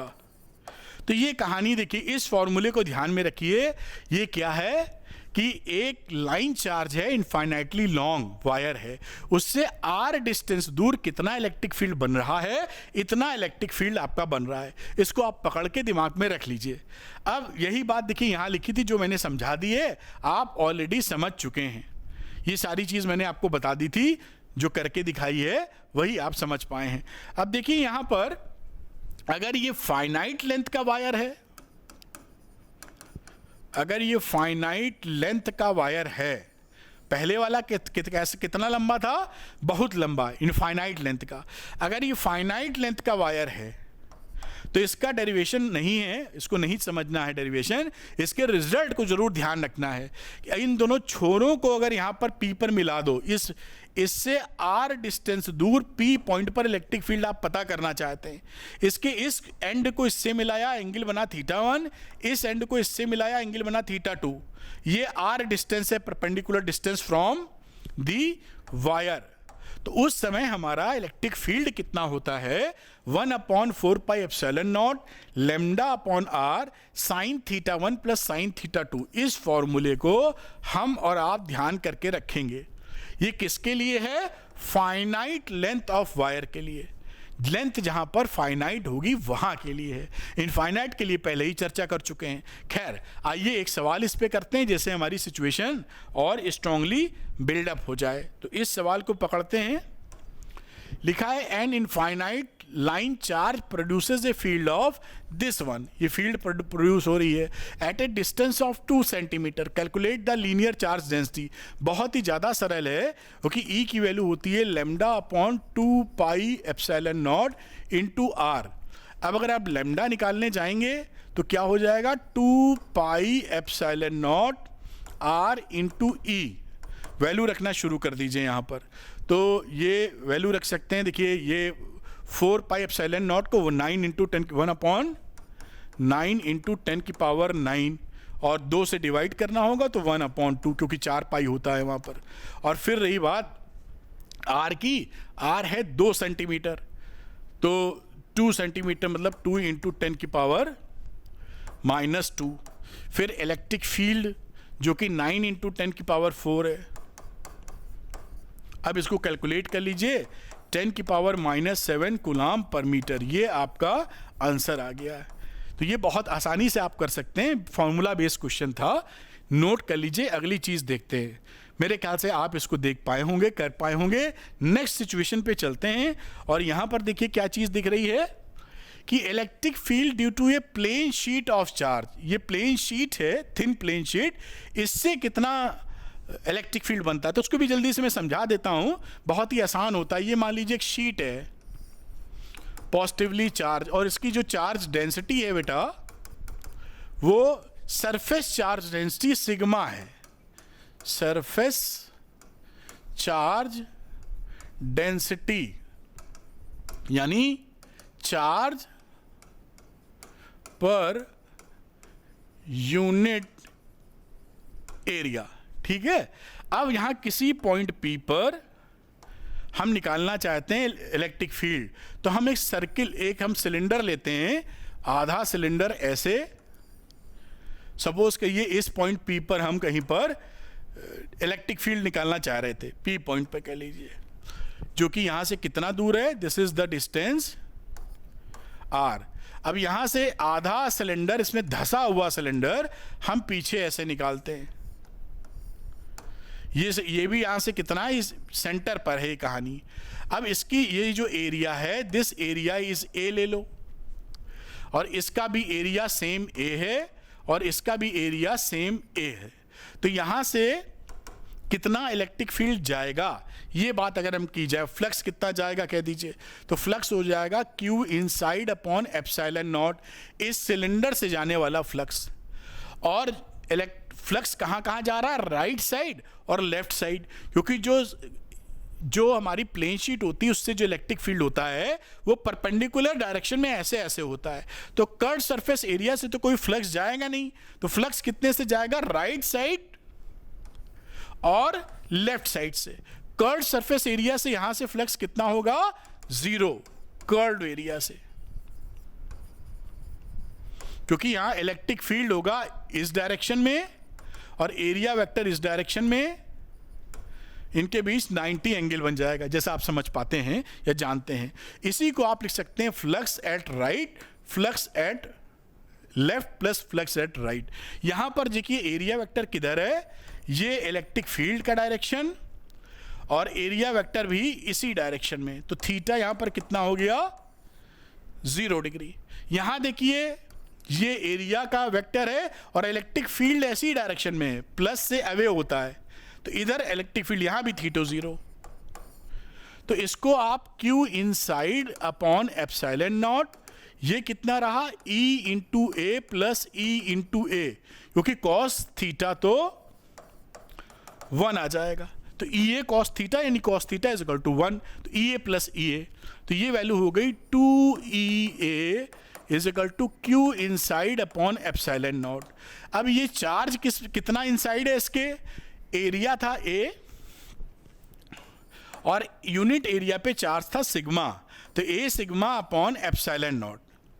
अब ये A से A देखिए कट गया, सिग्मा अपॉन 2 एप्सिलॉन नॉट, ये आपका एरिया आ गया, ये आपका इलेक्ट्रिक फील्ड आ गया। आंसर या आंसर प्रूफ जो भी लिख दीजिए। तो किसी प्लेन शीट से, थिन प्लेन शीट से R डिस्टेंस दूर हमारा इलेक्ट्रिक फील्ड कितना होगा, sigma upon 2 epsilon naught. Direction होगी perpendicular to the plane sheet, this is the magnitude. इसको हमेशा ध्यान करके रखें, बहुत काम आएगा। खैर चलिए नेक्स्ट चीज पकड़ते हैं, ये आप समझ गए हैं। यही सारी बातें देखिए यहाँ पर लिखी हैं जो मैंने आपको समझाई, और इसको पकड़ कर रखिए। अब एक इंटरेस्टिंग चीज़ क्या होती है, ये सवाल बहुत आता है, इंपॉर्टेंट पॉइंट, तो इसको मैं अपने हाथ से कर देता हूँ जैसे आप समझ जाएं। यहाँ पर क्या बोला जा रहा है, यहाँ पर बोला जा रहा है कि 2 प्लेन शीट ली गई हैं, एक पे माइनस सिग्मा है डेंसिटी, एक पे प्लस सिग्मा है। इस पे प्लस चार्ज होगा ऐसे, और इस पे माइनस होगा, तभी माइनस आया होगा। अब 3 यहां पर रीजन ले लेते हैं, मान लीजिए ए रीजन यहां कहीं ले लीजिए, बी यहां कहीं पकड़ लेते हैं, और सी यहां कहीं पकड़ लेते हैं। इसको शीट 1 कह देते हैं, इसको शीट 2, जैसे लिखने और समझने में हमें आसानी हो जाए। तो ये सिग्मा प्लस की वजह से इलेक्ट्रिक फील्ड प्लस से अवे होता है, ये इलेक्ट्रिक फील्ड का डायरेक्शन। माइनस की वजह टुवर्ड्स होता है, यहां पर इलेक्ट्रिक फील्ड का डायरेक्शन E2 का ऐसे हो जाएगा। अब यहाँ E1 देखिए, दोनों पर चार्ज डेंसिटी सेम है, तो सिग्मा अपॉन 2 एप्सिलॉन नॉट, और E2 की वैल्यू भी sigma upon 2 epsilon not. Plus minus होने की वजह से डायरेक्शन अलग अलग है, तो E1 E2 बराबर हो गए, तो नेट इलेक्ट्रिक फील्ड कितना हो गया यहाँ पर? 0। दोनों ने एक दूसरे को मार दिया। यहां पर आ जाइए, प्लस की वजह से E1 इधर गया, माइनस की वजह से E2 इधर गया, दोनों जुड़ गए।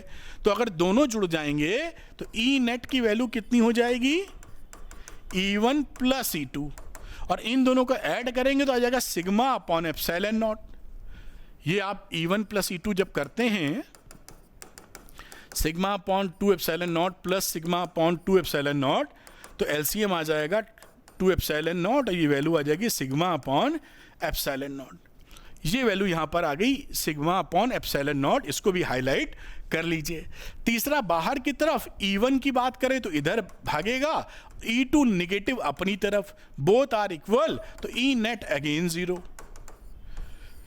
ये कॉन्सेप्ट आपका कैपेसिटर में यूज किया जाता है, क्योंकि कैपेसिटर में आपकी एक प्लस और माइनस प्लेट्स होती हैं, उसके बाहर इलेक्ट्रिक फील्ड लगभग 0 होता है, अंदर ही होता है इलेक्ट्रिक फील्ड। तो ये लॉजिक यहाँ काम कर रहा है कि इलेक्ट्रिक फील्ड आपको अंदर ही मिल रहा है, epsilon upon sigma upon epsilon not, बाकी जगह यानी EB 0, EC 0, और EA जो इसके बीच में था, बीचों बीच नहीं कहीं पर हो, सिग्मा अपॉन एप्सिलॉन नॉट।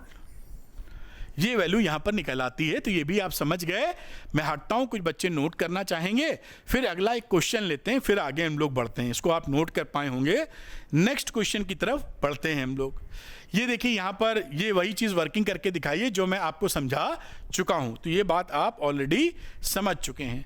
अब आता है एक क्वेश्चन, यहां बोल रहे हैं a large plane sheet of charge having surface charge density 5 × 10⁻⁻6 coulomb per metre square lies in XY plane. Find the electric flux through a circular area of a radius 0.1 meter if the normal to the circular area makes an angle 60 degree with Z axis. तो ये देखिए, बड़ी कहानी सीधी लिखी है। Find the electric flux through a circular area of radius 0.1 metre. अगर इसको मैं XYZ आपके सामने बनाना चाहूं, पहले देख लेते हैं क्या लिखा है। Large plane sheet of XY plane में है, तो मैं इसको X बोल देता हूं, X, इसको मैं X बोल देता हूं, फिर X, Y और Z। ये प्लेन शीट है, सपोज करिए पॉजिटिवली चार्ज, तो इलेक्ट्रिक फील्ड इस तरफ बन रहा होगा Z की डायरेक्शन में, ठीक है। फिर लिखा find the electric flux through a circular area of radius this one is the normal to the circular area makes an angle theta with the Z axis. अब यहां Z एक्सिस से इसका जो नॉर्मल है वो 60 डिग्री एंगल बना रहा है, तो ये इलेक्ट्रिक फील्ड से 60 बना रहा है। सिंपल सी बात हो गई। तो फ्लक्स कितना रहा? ES cos theta. Electric field कितना रहा? सिग्मा अपॉन 2 एप्सिलॉन नॉट, और S है, ये सर्कुलर है, पाई आर स्क्वायर, और ये रहा बेटा cos थीटा। आगे चलते हैं। सिग्मा की वैल्यू कितनी है बेटा? 5 × 10⁻⁻6 अपॉन 2 × 8.85 × 10⁻⁻12 × 22/7, पाई का मतलब हो गया, और एरिया कितना है? 0.1 मीटर बेटा, तो 0.1 का square into cos 60 degree. cos 60 degree half होती है, आप जानते हैं, सॉल्व कर लीजिए। 4.44 × 10⁻³ Newton metre square per coulomb. ये आपका बेटा आंसर आ जाएगा। तो इसको आप नोट कर लें पॉज करके, फिर आगे की चर्चा को हम लोग बढ़ाते हैं। मेरे ख्याल से आप नोट कर पाए होंगे और ध्यान भी रखिएगा। अब अगली बात हम लोग लेते हैं कि अगर कंडक्टिंग शीट हो जाती है, प्लेन की जगह एक कंडक्टर रखा है, कंडक्टिंग शीट रखी है, तो इलेक्ट्रिक फील्ड नियर ए चार्ज कंडक्टिंग सरफेस। तो इस कंडक्टिंग सरफेस में क्या होता है, जो शीट थी पहले उसकी जगह अगर कंडक्टर, एक मोटी सी हल्की सी मोटी सी, आप बताइए, कंडक्टर शीट रख देते हैं ऐसे, तो एक सरफेस इधर लेता है ये, और बेटा यही चार्जेस इसके पीछे भी आ जाते हैं। भाई ये अगर ले रहा है चार्ज कंडक्टर, तो इधर भी चार्ज आ गया, इधर भी चार्ज आ गया, तो डबल चार्ज होता है। इस वजह से इसका जो इलेक्ट्रिक फील्ड होता है वो E is equal to sigma upon epsilon naught आता है चार्ज कंडक्टर के पास में। पहले हमारा जो प्लेन शीट ली थी उसमें हम लोग जो चार्ज लिए थे केवल सिग्मा लिए थे, यहां पर डबल सरफेस होने की वजह से 2 सिग्मा आ जाता है, तो इसका इलेक्ट्रिक फील्ड बन जाएगा E is equal to sigma upon epsilon naught. इसको भी हम पकड़ के रखेंगे, इसको ध्यान रखिए, जहां इस्तेमाल हो कर लेंगे। ये देखिए E is equal to sigma upon epsilon naught. चलिए अगली बात देखते हैं हम लोग, बड़ी इंटरेस्टिंग बात, कि electric field due to a uniformly charge thin spherical shell. अब स्फेरिकल शेल की बातचीत करते हैं, इसका भी मैं फोटो बना के एक साथ बताने की कोशिश करता हूं। तो मैं इससे पहले ही इंसर्ट कर देता हूं यहां। तो ये हम लोग बात कर रहे हैं शेल के लिए। शेल का मतलब होता है फुटबॉल, खोखला हिसाब किताब। तो ये अगर हम शेल ले लेते हैं ऐसे, इस कंडक्टिंग शेल को आपने चार्ज दे रखा है Q, ये Q चार्ज दे रखा है, ये क्या है शेल। शेल का मतलब अंदर खोखला है। तो 3 पॉइंट हम निकालेंगे, एक तो रहेगा आउटसाइड, मान लीजिए यहां पर आपको निकालना है P पॉइंट पर आउटसाइड, इसको R is greater than R लिखते हैं, इसका जो रेडियस है वो स्मॉल r है, कैपिटल R है, और यहां तक का जो रेडियस है वो R है। इस सिचुएशन की बातचीत करें, पहली बातचीत को आउटसाइड द शेल, यानी small r is greater then capital R। तो ये गॉसियन सरफेस हमने ले ली। गॉसियन सरफेस में हम जानते हैं E इंटू एस हो जाएगा, इससे निकलने वाला इलेक्ट्रिक फील्ड और एरिया वेक्टर एक ही डायरेक्शन में, E into S, Q inside upon epsilon naught, और Q इनसाइड Q है अपॉन एप्सिलॉन नॉट है। E इंटू एरिया कितना है इस स्मॉल r से बने गॉसियन सरफेस का, 4 पाई r स्क्वायर, 4 पाई r स्क्वायर बराबर Q अपॉन एप्सिलॉन नॉट। तो इलेक्ट्रिक फील्ड क्या हो गया, 1 upon 4 pi epsilon naught Q upon r square. ये कहानी कब की है, जब r is greater than r हो, यानी आउटसाइड हो। बढ़िया। अब ऑन दी सरफेस अगर है, on the surface r is equal to r, तो अगर ऑन दी सरफेस आप आ जाएंगे यहां, तो गॉसियन सरफेस यही ले लेंगे, तो वहां पर इलेक्ट्रिक फील्ड कितना बन जाएगा, सारी चीज ऐसे ही करते हुए 1 upon 4 pi epsilon naught Q upon R square on the surface R is equal to capital R। ये दोनों चीजें बराबर हो गई। अब तीसरी बात करते हैं, at internal point inside the shell R is less than capital R। अब यहां पर अगर आप गोला बनाने जाएंगे, ये देखिए शेल आपने बनाया ऐसे,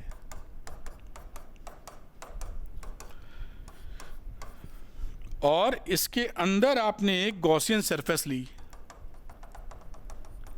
ऐसे, इसकी रेडियस R है, बाहर वाले की कैपिटल R है। इस गॉसियन सरफेस के अंदर चार्ज कितना है, 0, क्योंकि चार्ज तो सारा बाहर है ना। तो यहां पर क्या लिखोगे, E into S is equal to Q inside upon epsilon naught. Q inside is 0, तो इलेक्ट्रिक फील्ड इज ऑल्सो 0। तो जब हमारा इनसाइड की कहानी होगी तो इलेक्ट्रिक फील्ड यहां पर आपको 0 मिलेगा। तो इस बात को आप जरूर, तीनों बातें मैंने एक साथ लिख दी हैं, आप इसको पकड़ सकते हो। अच्छा, यहां पर इसको एक और तरीके से लिखा जाता है, ये तो आपका बिल्कुल सही है। इसको ई सरफेस को हम लोग सिग्मा अपॉन एप्सिलॉन नॉट से भी रिप्रेजेंट करते हैं। सिग्मा का वैल्यू क्या होता है, टोटल चार्ज अपॉन एरिया। तो Q अपॉन 4 पाई R स्क्वायर, तो Q अपॉन 4 पाई R स्क्वायर पकड़ लिया, सिग्मा अपॉन एप्सिलॉन नॉट। तो कहीं पर शेल के ऊपर अगर इलेक्ट्रिक फील्ड लेना हो तो आप सिग्मा अपॉन एप्सिलॉन नॉट से शो कर सकते हो। कई जगह इसका इस्तेमाल होता है, सरल हो जाती है कहानी। बाकी inside on the surface, outside the surface, तीनों बातें मैंने आपको बता दी और ये ज़बरदस्त तरीके से आप समझ पाए होंगे। तो इसको आप नोट कर लीजिए और एक बड़ा ही शानदार न्यूमेरिकल आपके लिए लेके आता हूँ। ये बात समझ गए और यही बातें इसके देखिए आगे लिखी हुई हैं। एक्सटर्नल पॉइंट जो मैंने आपको बताया था क्या रहता है, फिर उसके बाद ये एट द सरफेस, ये एक्सटर्नल पॉइंट की बात कर रहे हैं, ये R इजिकल टू R की बात कर रहे हैं जो हम लोगों ने निकाल दिया एक ही शीट में, और फिर यहाँ बात कर रहे हैं inside R is less then R की बात कर रहे हैं। इस तरह से इसका ग्राफ आ जाता है। ये ग्राफ काफ़ी इंपॉर्टेंट है। तो देखिए क्या होता है, जब आपका R कैपिटल R से छोटा होता है तो उस समय ये R बराबर R है तो कोई इलेक्ट्रिक फील्ड नहीं मिलता आपको। ये देखिए यहाँ से यहाँ तक डॉटेड लाइन है, कोई इलेक्ट्रिक फील्ड नहीं है। जैसे ही ऑन द सरफेस आते हैं आप R बराबर R, इलेक्ट्रिक फील्ड आपको मैक्सिमम मिलता है 1/4πε0 Q/R², σ/ε0। और उसके आगे जैसे बढ़ते हैं आउटसाइड तो आपका E is proportional to 1/R²। This graph is important, ये आपको ध्यान रहना चाहिए। देखिए ये सारी बातें लिखी हैं जो मैंने आपको समझाई थी। तो चलिए इस पे एक बहुत ही बढ़िया सवाल है, उसको लेके हम लोग करेंगे। ये सवाल देखिए यहाँ पे लिखा गया है पूरा। मैं एक बार सवाल पढ़ता हूँ फिर फ्रेश बना के आपको समझाने की कोशिश करूँगा। पढ़ लूँ जिससे मेरी भी याद ताज़ा हो जाए कि सवाल क्या था, फिर मैं आपको समझाता हूँ। तो देखिए लिखा है ए स्मॉल कंडक्टिंग स्फेरिकल शेल, ये स्मॉल कंडक्टिंग स्फेरिकल शेल है। इनर रेडियस ए, इसकी देखिए इनर रेडियस ए है और इसकी आउटर रेडियस बी होगी। आउटर रेडियस बी, बी का मतलब है ये एरो यहां तक नहीं है, ये एरो यहां तक है, ठीक। इस concentric with a larger content, ये एक और कंडक्टिंग शेल है, दो कंडक्टिंग शेल हैं इसमें, विथ इनर रेडियस सी, इसकी इनर रेडियस सी है और आउटर रेडियस बेटा यहां तक डी है। The inner shell has a total charge, इस वाले को आपने चार्ज दिया है +2Q, और एंड द आउटर शेल, इस आउटर शेल के पास हमारा चार्ज कितना है +4Q, ठीक दिया है। What is the total charge on the inner surface of the small shell, inner surface पे कितना चार्ज है, फिर आउटर सरफेस पे कितना, inner surface of the small shell, outer surface of the small shell, inner surface of the large shell, outer surface of the large shell, यानी इसके अंदर बाहर कितना चार्ज है। पहले यही कर लेते हैं फिर आगे की बातचीत देखेंगे। तो यहां पर देखिए एक शेल आपने बनाई ऐसे, और दूसरी एक शेल बना देता हूं किसी दूसरे कलर से,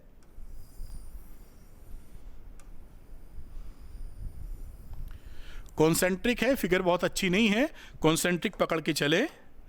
और अब हम लोग बात करेंगे, इसको हम लोगों ने जो चार्ज दिया था +2Q दिया था, जहां तक, हाँ अंदर वाले को +2Q, इसको चार्ज दिया था +2Q। अब यहां पर ये A था, यहां तक B था, ये बेटा C था और ये बाहर तक D था। तो देखिए इस छोटे वाले पर, स्मॉलर पे क्या रहेगा, मैं इधर ही करने की कोशिश करता हूं, पहले वाला। Total charge on the inner shell क्या है +2Q, और total charge on the outer surface of the bigger shell is 4+Q। तो चार्ज डिस्ट्रीब्यूशन क्या हुआ, ए पॉइंट क्या आया, charge on inner shell, inner shell, inner shell of inner surface of inner shell, inner surface of inner shell, वो charge का मतलब है यहां की बात कर रहे हैं, ये इनर जो शेल है उसके अंदर की सरफेस के, ये चार्ज हो जाएगा 0, क्योंकि जो भी चार्ज आपने दिया है इस समय वो आउटर सरफेस पे रहना चाहता है। दूसरा बेटा देखिए क्या है कि charge on outer surface of inner shell, ये आप देख रहे हैं यहां पे चार्ज Q कितना था, ये हो गया था 0, और आउटर पे +2Q है जैसा आप देख रहे हैं, तो इस पे हो गया +2Q। फिर तीसरी बात, आउटर के अंदर वाला, तो charge on inner surface of outer shell. आप देखिए यहां इंटरेस्टिंग बात क्या हो जाएगी, आउटर शेल के इनर सरफेस पे मैं वाइटी कलर लेके चलता हूं यहां पर, तो इस प्लस q की वजह से ये इंडक्टिव इफेक्ट करेगा और यहां चार्ज आ जाएगा -2q। ये ड्यू टू इंडक्शन +2q है ना, तो अपने सामने -2q अट्रैक्ट कर लेगा, तो इनर में आ जाएगा -2q। फिर लास्ट वाला बचा charge on outer surface of outer shell. अब आउटर शेल पे बेटा नेट चार्ज तो +4q है, अगर -2q इसने अट्रैक्ट किया है तो एडिशनल +q इसने रिपल भी किया है। भाई इंडक्शन होता है एक तरफ तो पोलराइज्ड होता है ना, -2q अपनी तरफ खींचा और +2q बाहर दे दिया, तो +4q पहले दिए हुए थे, +2q और आ गया, तो ये दोनों मिला के कितना बन गया बेटा, +6q। ये चार्ज डिस्ट्रीब्यूशन है, ये आपके लिए इंपॉर्टेंट है, ध्यान देना। ये क्या हो जाता है, चार्ज डिस्ट्रीब्यूशन का लॉजिक मैंने आपको समझाया, ठीक, जैसे आप अच्छे से बिल्डअप कर सकें। अब नेक्स्ट क्वेश्चन देखते हैं क्या पूछ रहा है, फिर निकालते हैं। लिख रहा है calculate the electric field in the terms of Q and the distance R from the common centre of two shells.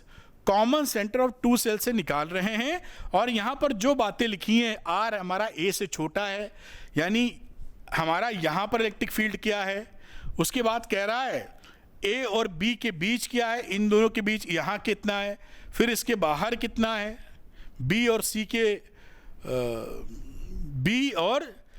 के बीच हो गया, A B के बीच बात हो गई थी, फिर B C यहाँ कितना है, और C D इसके अंदर कितना है और उसके बाहर कितना है। तो चलिए इलेक्ट्रिक फील्ड हम लोग पकड़ते हैं और करने की शुरुआत करते हैं। तो मैं यहाँ पर कलर थोड़ा बदल रहा हूँ, आप इलेक्ट्रिक फील्ड निकाल सकते हैं। पहला सेकंड नंबर का पॉइंट पकड़ लीजिए। आप इलेक्ट्रिक फील्ड बात करें जब ये R is less then A है, यानी यहां कहीं हमारा R है, ठीक, तो यहां पर R is less then A, यहां पर इलेक्ट्रिक फील्ड इनक्लोज चार्ज कितना है, यहां पर 0, तो इलेक्ट्रिक फील्ड कितना हो जाएगा, 0। अगर आप गॉस लॉ लगाएंगे, यहां खींचेंगे तो इनक्लोज चार्ज कितना मिलेगा, 0, तो यहां पर इलेक्ट्रिक फील्ड भी कितना मिलेगा, 0। दूसरी बात करते हैं B कि R की वैल्यू A से बड़ी है लेकिन B से छोटी है, तो यहां पर आइए क्या है, यहां पर आ गए। अब आप ध्यान से समझना, ये है A से बड़ा B से छोटा। Inside the conductor electric field is 0, हमेशा हमें पता ही है, E इनसाइड द कंडक्टर हमारा इलेक्ट्रिक फील्ड 0 होता है। वाइट कर लेते हैं जरा, यहां तक पहुंच गए। अब तीसरी बात देख रहे हैं हम लोग, यहां कहीं आ गए, इधर कहीं पॉइंट पर, जो आप B से बड़ा है और C से छोटा है, तो ये B से R बड़ा है और C से आपका छोटा है। अब यहां पर क्या हो जाएगा, इनक्लोज चार्ज Q इनसाइड कितना रहा, वो रहा 2Q, ये 2Q ना, यहां से गॉसियन सरफेस लेंगे 2Q, तो इलेक्ट्रिक फील्ड कितना हो जाएगा यहां पर, E into S is equal to Q inside upon epsilon naught, E into 4 pi R square 2Q upon epsilon naught। बात पकड़ में आपके आ रही होगी, तो E की वैल्यू कितनी हो गई, 1/4 pi epsilon naught 2Q upon R square। ये आंसर हो गया इसका। इसके बाद आ जाइए D पर, C से अब बड़ा ले रहे हैं और D से छोटा, फिर इनसाइड द कंडक्टर पहुंच गए, यहां की बातचीत कर रहे हैं। अब ये यहां तक का, यहां तक C था, ये D इसके बीच में, तो inside the conductor, inside the conductor ये वैल्यू कितनी हो गई, 0 बेटा। बहुत ही बढ़िया तरीके से सीखते रहिए। D के बाद अगला आ गया E, आउटसाइड D, तो आउटसाइड डी में बाहर आप चले आए यहाँ कहीं, तो टोटल चार्ज कितना इंक्लूड है, +4Q और 2Q यानी 6Q। सारे को जोड़ भी दें अगर, +2Q और -2Q तो किल कर देगा बाहर से, टोटल नेट चार्ज जोड़ोगे तो +4Q और 2Q यानी इंक्लोज चार्ज कितना रहा यहाँ पर, 6Q। तो यही चीज फिर से लगा देंगे तो E की वैल्यू क्या मिल जाएगी, इसकी जगह आपको 6 आ जाएगा। तो 1/4πε0 6Q है ये,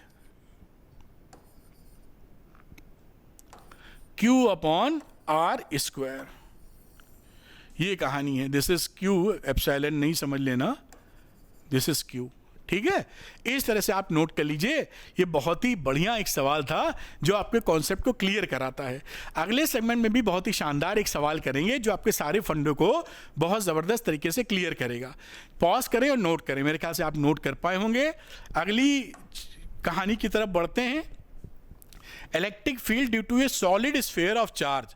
अब एक नॉन कंडक्टिंग स्फीयर लेते हैं, उसके अंदर बाहर निकालते हैं। मैं यहाँ पर एक स्लाइड ऐड कर लेता हूँ। Solid non conducting sphere, solid non conducting charge sphere, uniformly charge sphere, uniformly charge sphere. वहीं पे कहानी करेंगे हम लोग। ये एक हमने स्फीयर लिया है और यहां पर चार्ज पूरे भरे हुए हैं। नॉन कंडक्टिंग में जहां भी चार्ज दे दोगे वहां पे चार्ज आपको भरा मिलेगा। अब यहां पे शुरू कर दीजिए इनसाइड इनसाइड। तो पहला मैं ले लेता हूं इनसाइड, इनसाइड दी स्फीयर, जबकि मतलब है R is less than capital R। ये है कैपिटल R और हमने यहां कहीं निकालने की बात की है, दिस इज स्मॉल r। ये हमने गॉसियन सरफेस ले ली है ऐसे। ठीक, तो इस गॉसियन सरफेस के अंदर कितना चार्ज है, देखिए इसका जो सरफेस एरिया रहा वो सरफेस एरिया रहा 4πr²। Q इनसाइड बात करेंगे तो रो है volumetric charge density into surface area. तो ये वॉल्यूम की बात करेंगे विच इज 4/3πr³। रो क्या है, वॉल्यूमेट्रिक चार्ज डेंसिटी, यानी charge per unit volume, charge per unit volume. तो Q इनसाइड हो गया रो इंटू 4/3πr³। तो इलेक्ट्रिक फील्ड यहां कितना आ जाएगा, देखिए E इज इक्वल टू 1/4πε0 जो रहता है, और यहां पर Q इनसाइड की बात लिखोगे तो रो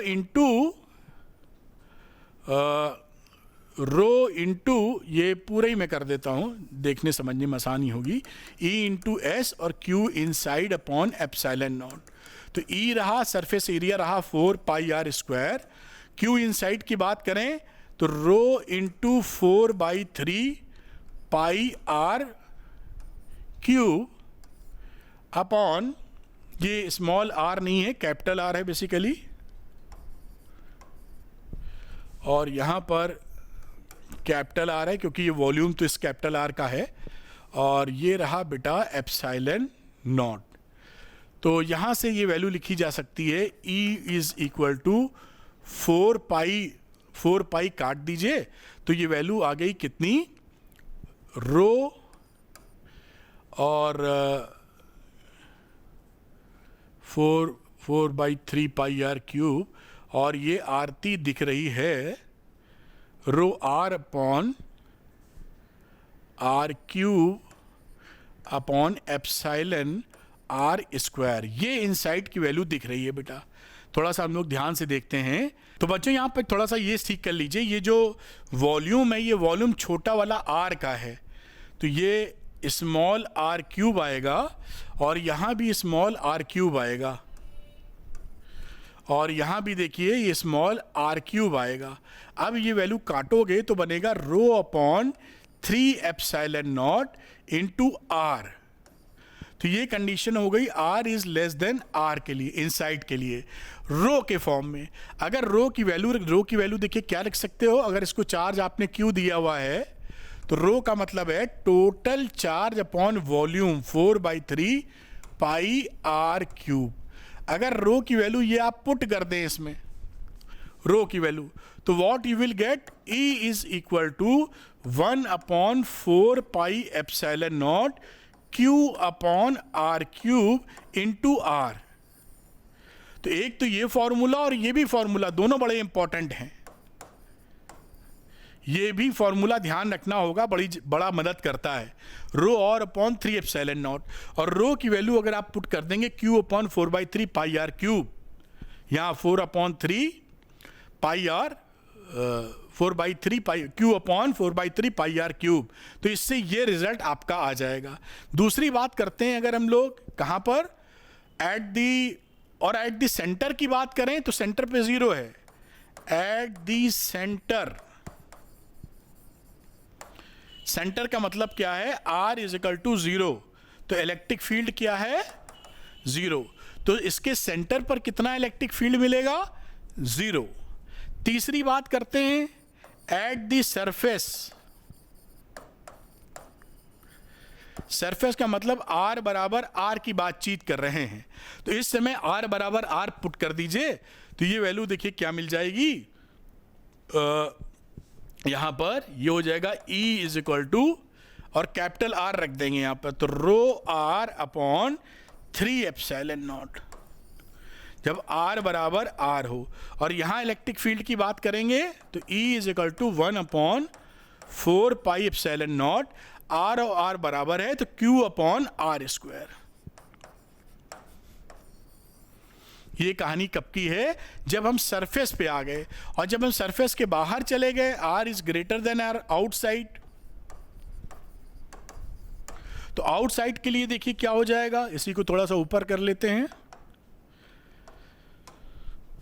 number 4, R is greater then air, यानी कि आउटसाइड। अगर आउटसाइड की बात करेंगे तो E वही E इंटू S बराबर Q inside upon epsilon naught, तो E रखा, और सरफेस एरिया क्या है 4 पाई R स्क्वायर।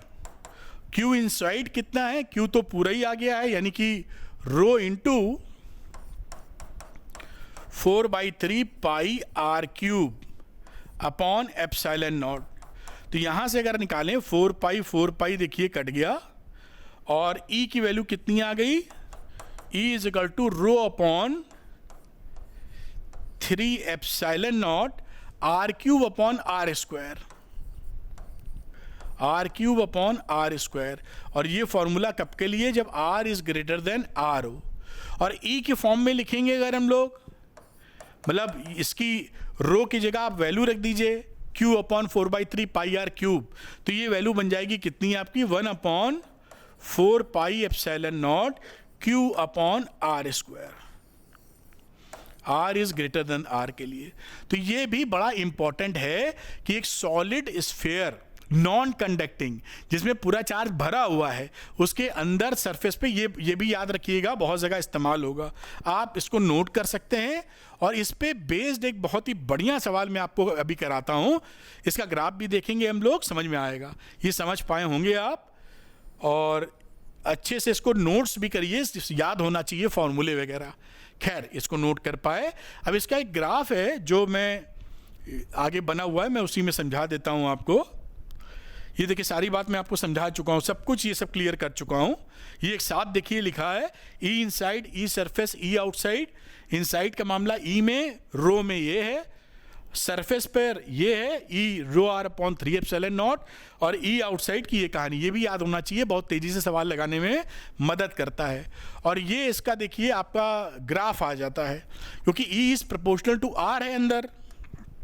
ये देखिए, ये E इनसाइड है, तो ये किसके प्रोपोर्शनल है, देखिए R के प्रोपोर्शनल है, तो इनसाइड हो गया, ये E R के प्रोपोर्शनल है। यहाँ वैल्यू मिल गई top 1/4 pi epsilon naught Q upon R square, इसके बाद E is proportional to R square. तो this graph is also important. Hollow sphere से ये ग्राफ अलग है। हॉलो स्फीयर में ये कहानी जा रही थी जो हम लोग सीख पाए थे। खैर, इसको आप नोट कर पाए होंगे और इस बात को ध्यान भी रखने की आवश्यकता है। देखिए, if we set r is equal to r, ये सारी बातें मैं आपको समझा चुका हूं, कोई भी दिक्कत की बात यहां नहीं है। एक बहुत ही बढ़िया सवाल आपके सामने लेके आता हूं, इसको करके हमारा फंडामेंटल फिर क्लियर होगा।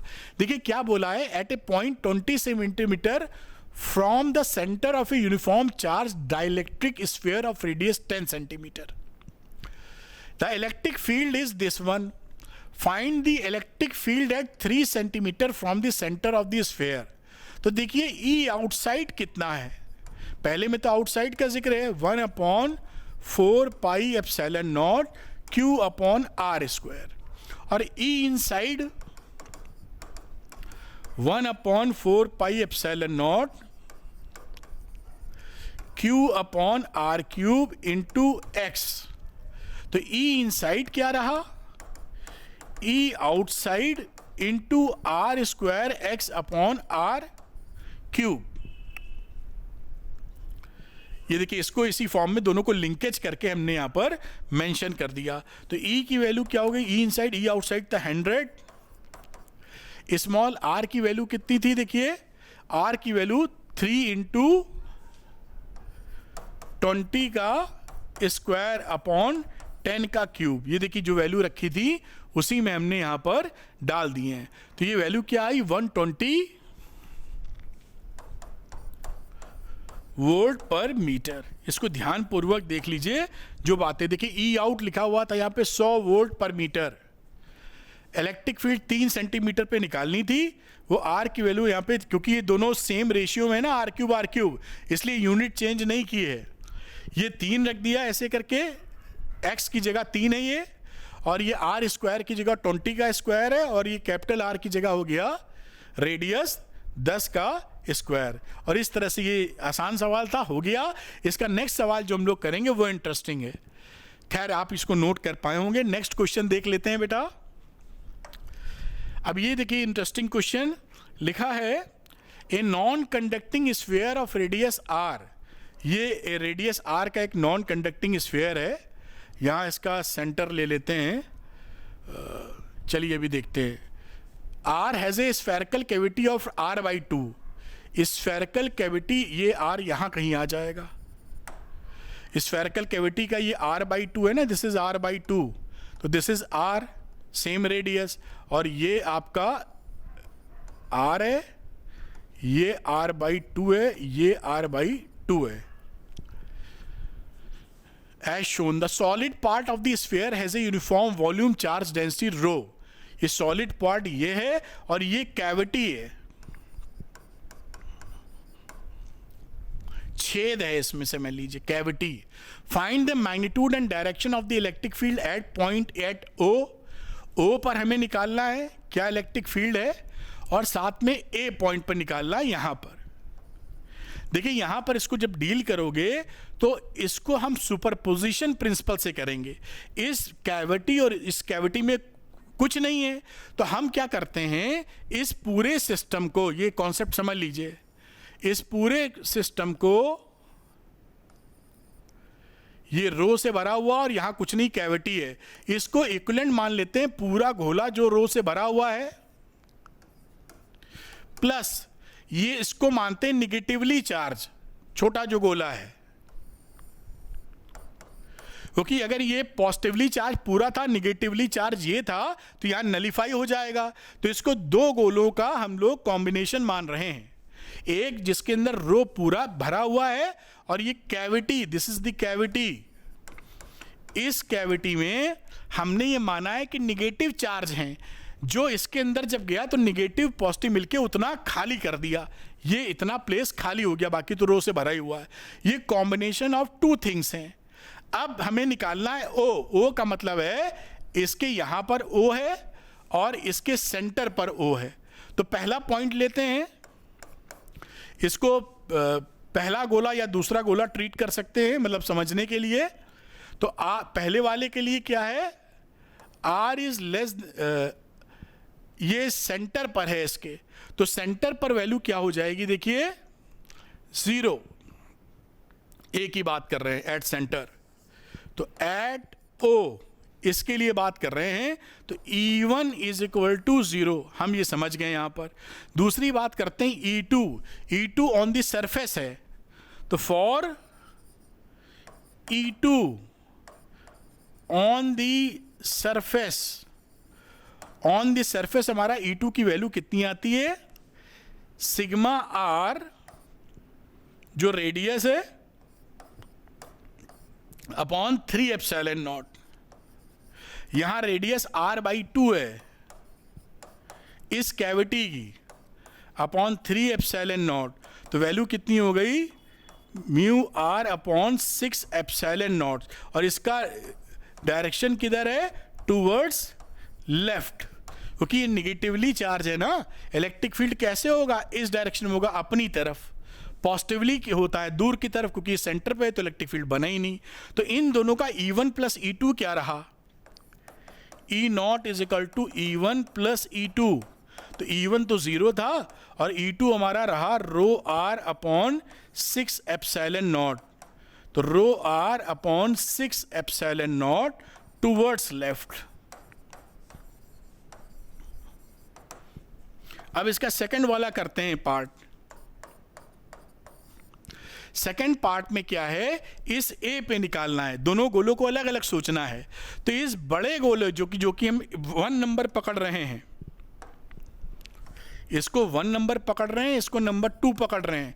तो 1 नंबर का ऑन दी सरफेस है, तो at for first at a E1 की वैल्यू क्या है, on the surface sigma R upon 3 epsilon naught. भाई सरफेस पे क्या इलेक्ट्रिक फील्ड होता है हम देख चुके हैं। ये रेडियस यहां से कितनी थी, दिस इज R, तो sigma R upon 3 epsilon not. आगे की बात करते हैं, थोड़ा ऊपर करना पड़ेगा इसको। और फॉर सेकेंड स्फीयर, और इसकी वैल्यू क्या है, टूवर्ड्स राइट, क्योंकि पॉजिटिवली चार्ज है तो इलेक्ट्रिक फील्ड बाहर की तरफ जाएगा। और यहां चाहो तो बना भी दो ऐसे, E1 इधर, E2 के लिए फॉर सेकेंड एट ए, तो E2 की वैल्यू क्या रही, E2 क्या रहा, बाहर है ये गोले से कितना बाहर है, ये देखिए R/2 और यहां से यहां तक R, तो ये डिस्टेंस कितनी हो गई, 3R/2। तो 3R/2 दूर है वो, तो उसका मतलब क्या रहा, रो रेडियस ऑफ गोला विच इज R अपॉन 2, इसका radius upon 3 epsilon not small r which is 3R/2 का होल क्यूब। और ये रेडियस जो था इसका था क्यूब और इसका था स्क्वायर। हम लोगों ने इलेक्ट्रिक फील्ड निकाला था ना किसी स्फीयर से बाहर की तरफ, जो नॉन कंडक्टिंग स्फीयर होता है, पूरा जिस चार्ज भरा होता है, उसका फॉर्मूला क्या होता है, रो R³ upon 3 epsilon not small r का स्क्वायर। ये वैल्यू यहां लिखी। अब ये वैल्यू कितनी हो गई बेटा, रो R upon 54 epsilon not towards left. Left का मतलब है यहां पर ये E1 इधर था, ये कहानी E2 की रही इस तरफ। नेट रिजल्ट के लिए दोनों की बड़े में से छोटा घटा दीजिए आप, आंसर निकल आएगा। तो E1 माइनस E2, E1 में से E2 घटा दीजिए, तो रो R upon 3 epsilon not 1/3 minus 1/54, ये वैल्यू हो गई 17 रो R upon 54 epsilon not towards right. ये एक बहुत ही शानदार सवाल जो बहुत ही फंडों को आपको क्लियर कर देता है। आप इसको नोट कर लें, मैं ऊपर से दिखाता हूं आपको। ये बहुत ही बढ़िया सुपरपोजिशन प्रिंसिपल से किया गया है ये सवाल। आप इसको पॉज करें, नोट करें और थोड़ा सोचें भी इस बारे में, जैसे दिमाग तक ये बात पहुंच जाए। नोट कर पाए होंगे। इसको थोड़ा और ऊपर लेके जाते हैं, ये देखिए, इसको नोट कर लीजिए। अब समय आ गया है 3 क्वेश्चन चैलेंज का, यानी जो टॉपिक हम लोगों ने आज पढ़ा है उसी पर बेस्ड 3 क्वेश्चंस। अगर आपको लेक्चर पूरा समझ में आया है तो इन तीनों सवालों का जवाब आप दे पाएंगे, और कहीं कंफ्यूजन आपको है तो उस लेक्चर के उस पॉइंट पर जाकर रिफर कर सकते हैं। तो post your answers in comment section, और for answers join Arvind academy NEET Telegram channel, link in description. तो पहली बात करते हैं, पहला क्वेश्चन आपके सामने ये रहा, 5 सेकंड का वक्त लीजिए, बहुत ही आसान क्वेश्चन है और आप अच्छे से इसको कर पाएंगे। इसको सॉल्व कीजिए, इसको आंसर करने का कोशिश कीजिए। मेरे ख्याल से 5 सेकंड हो गए। अब क्वेश्चन नंबर 2 की तरफ चलते हैं, इसको भी आप 5 सेकंड ले लीजिए और करने की कोशिश कीजिए जिससे कि सवाल निकल सके। कहीं भी डाउट हो तो आप रिफर कर सकते हैं लेक्चर के उस पॉइंट पर, क्योंकि जब आप समय दे रहे हैं तो आपको आना चाहिए। ये तीसरे नंबर का है, इसको भी करिए 5 सेकंड इसके लिए भी आपके लिए, जिससे आप इसको अच्छी तरह कर पाएं। और कहीं आपको दुविधा हो कि ये कैसे होगा तो लेक्चर के उस पार्ट पे जा सकते हैं। अगर आपको चाहिए कि फिजिक्स आसान भाषा में समझ में आए, वीडियो देखकर न्यूमेरिकल निकलने लगे, तो झट से अरविंद एकेडमी नीट चैनल को सब्सक्राइब कर लीजिए for top quality content. Video अगर पसंद आया है तो लाइक और शेयर कीजिएगा, और पसंद आने पर अरविंद एकेडमी नीट चैनल को आप सब्सक्राइब करेंगे ही। और इसका PDF चाहिए तो Arvind academy NEET Telegram channel को ज्वाइन कर लीजिए, और साथ में मैंने ऑल वीडियो लाइब्रेरी का लिंक बना दी है, उसका लिंक भी डिस्क्रिप्शन में दिया है, क्लिक करके ओपन कर लीजिए। सारे वीडियो के लिंक्स एक ही जगह मिल जाएंगे, जो भी आपके और देखना चाहते हैं क्लिक करके देख सकते हैं। मोबाइल पर जब वो खुलेगा तो स्क्रॉल कर लीजिएगा, साइड में भी, अप एंड डाउन भी, जैसे सारी चीज आप देख सकें। Thank you very much, wish you all the best.